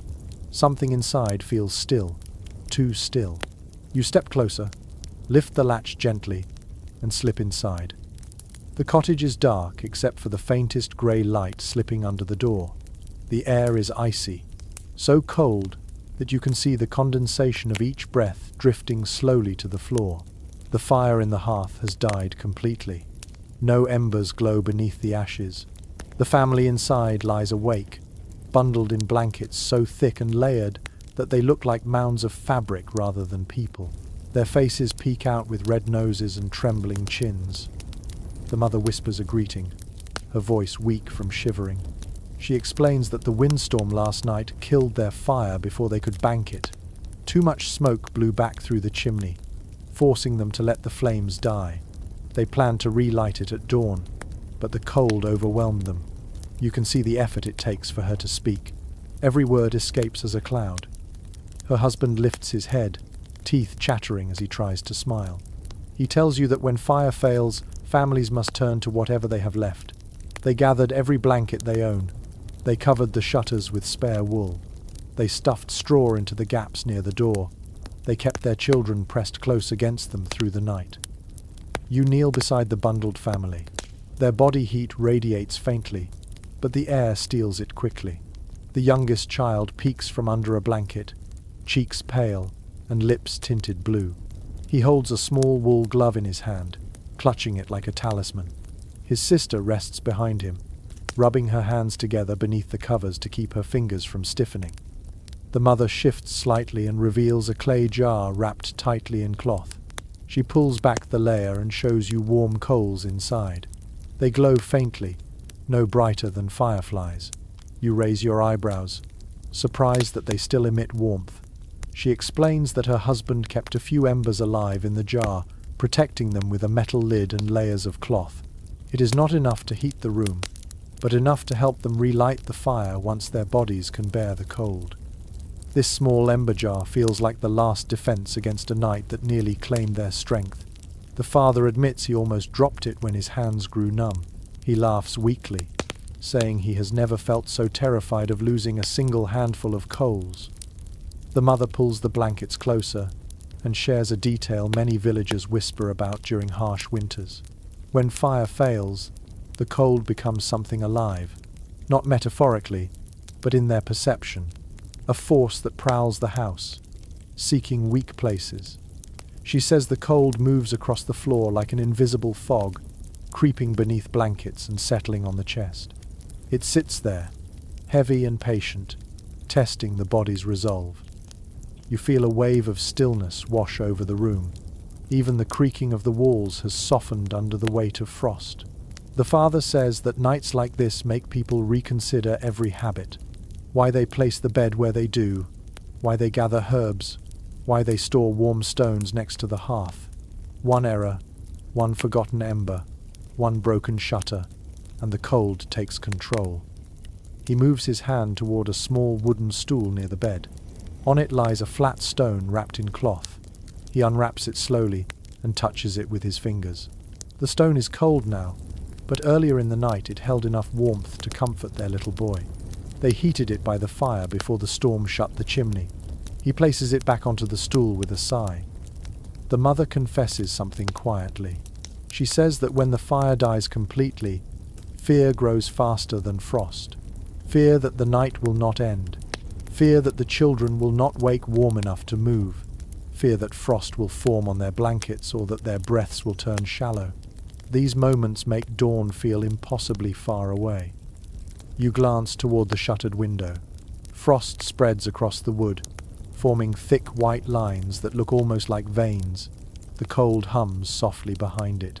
The father points to a dark patch near the bottom of the wall where cold air seeps inside. He stuffed the gap with straw hours ago, but the wind forced it loose again. He says he will repair it once the light grows stronger. His voice cracks as he speaks. You see how exhausted he is. The older child speaks softly from beneath the blankets. She says she kept their puppy tucked under the covers all night to stay warm, but the puppy wriggled free and hid beneath the table. You look there and see a tiny shape curled in a tight ball, shivering gently. You scoop it up and return it to the girl, who wraps it under the blanket and holds it close. The mother nods gratefully. She explains that animals often panic when fire disappears. They can sense the change in the air. The puppy must have felt the temperature drop too quickly to remain still. She reaches for a small wooden box beside her bed. Inside are dried herbs. She crushes a few between her fingers and brings them to her nose, breathing deeply. She says the herbs do not warm the body, but they calm the mind, helping her focus enough to keep the children reassured. Focus becomes important when numbness spreads too quickly through limbs. The father suddenly remarks on something that scholars who analyze village life sometimes debate. Did most families have backup embers for nights like this? Some believe people always kept a jar of coals ready. Others say only certain households maintained such habits, leaving many vulnerable during storms. He shrugs weakly, saying all he knows is that his father taught him to save coals after losing too many fires in early winters. You help him move the ember jar closer to the hearth. The family watches with hopeful eyes. The mother hands you a bundle of dried twigs. The father gestures weakly for you to try relighting the fire. You lean toward the hearth, open the ember jar carefully, and place a single glowing coal into the center of a small nest of kindling. You blow gently. The ember brightens. A spark, then another. The twigs begin to glow at their tips. A small flame rises, trembling like a newborn creature, uncertain of its strength. The children gasp quietly. The flame strengthens. You add another twig, then another. Soon, a tiny fire flickers in the hearth, pushing back the cold one breath at a time. Warm light spills across the family's faces. Their shoulders loosen. Their eyes widen with relief. The puppy wriggles beneath the blanket. You add a thicker stick, and the flame grows brighter, stronger. The father bows his head and exhales, as if releasing a weight he has carried for hours. The mother whispers a quiet thank you. The older child rests her head against her brother's shoulder. The fire crackles, and warmth gathers slowly in the room like fog dissolving. You stay until you feel the temperature lift, until the frost on the shutters begins to melt into tiny droplets. Then you stand, nod to the family, and step outside into the dawn. The cold has softened. Warmth follows you now, not from a fire, but from the memory of a flame reborn in the darkest hour. You walk on toward the rising sun, ready to witness what morning looks like in a world that has survived the coldest part of the night. You step away from the cottage where the fire has just been reborn, and the first pale hints of dawn stretch across the horizon like thin strokes of faded gold. The sky no longer feels like a solid sheet of iron. Instead, it softens at the edges, brushing light against the frozen fields. The air is still cold enough to sting, but something inside it has changed. You inhale and taste a gentler breeze. The night has passed. And surviving the night in medieval winter always carried a quiet sense of triumph, even if no one spoke of it aloud. You walk slowly through the village as morning begins to stir. Frost cracks softly beneath your boots, but the harsh bite of darkness has faded. Smoke rises from a few chimneys as fires are coaxed back to life. You hear muffled voices inside cottages, the rustle of blankets being folded, the clatter of spoons against wooden bowls. Winter routines resume, steady and familiar. You stop beside a cottage where a woman steps outside, rubbing her arms briskly. Her breath fogs the air as she yawns. She tells you that every dawn after a brutal night feels like opening a book you feared might never be read again. She laughs softly and disappears back inside to wake her children. You continue walking until you reach a narrow footpath leading to a small pasture. There, a handful of cows stand clustered near the fence, their breaths rising in slow puffs. A stable boy approaches with a bucket in each hand, his steps heavy from exhaustion. He tells you he spent half the night keeping watch over a newborn calf. It survived the cold, he says, but only because he kept it pressed against the warmth of its mother's flank. He beams with pride. Animals, like people, greet dawn as survivors. You move on and reach a cottage with a shutter slightly ajar. Inside, an elderly couple sits near a newly lit fire. They wrap their hands around warm cups, their fingers trembling with age and morning chill. You watch the steam rise from their drinks. They lean close together as if sharing the same small pocket of heat. The old man glances at you and nods with the satisfaction of someone who has seen many winters and knows the quiet power of dawn. Across the lane, a child opens a door and steps outside, dragging a wool blanket behind him like a cape. His cheeks are pink from sleep, and he squints at the cold morning light. His mother calls him back inside before the frost bites him. As he turns, he waves at you shyly. His tiny gesture carries the uncomplicated joy of waking warm and safe to another day. You walk farther and notice villagers emerging in ones and twos, all moving slowly. They stand in their doorways for a moment, breathing in the morning. Some stretch stiff arms, some rub their shoulders. Some simply lean on the doorframe, grateful the night is behind them. Their bodies are tired. Their eyes still carry shadows from cold dreams and restless hours. But the sun, weak as it is, touches each face with a promise of warmth to come. A blacksmith trudges past you toward his forge, wrapped in layers of wool and leather. He says he lights his fire early on winter mornings so neighbors can warm their hands if their fires fail. He gestures toward the forge door and says that in deep winters, the shared heat from his work becomes as important as the tools he makes. You sense quiet pride beneath his words. You continue toward the village edge, where the land slopes gently downward.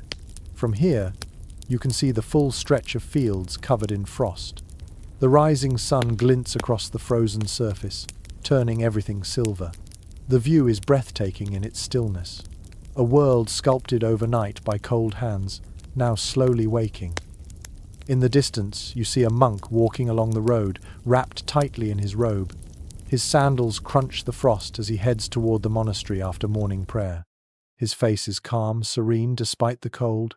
His stillness reminds you of the dormitory you visited and the discipline that shaped his night. Even in hardship, he moves with quiet purpose. As you head back toward the village center, you notice a group of travelers preparing their horses outside the inn. They stamp their feet, clap their hands, and laugh weakly as they adjust their cloaks. One man lifts a small clay firepot from the snow.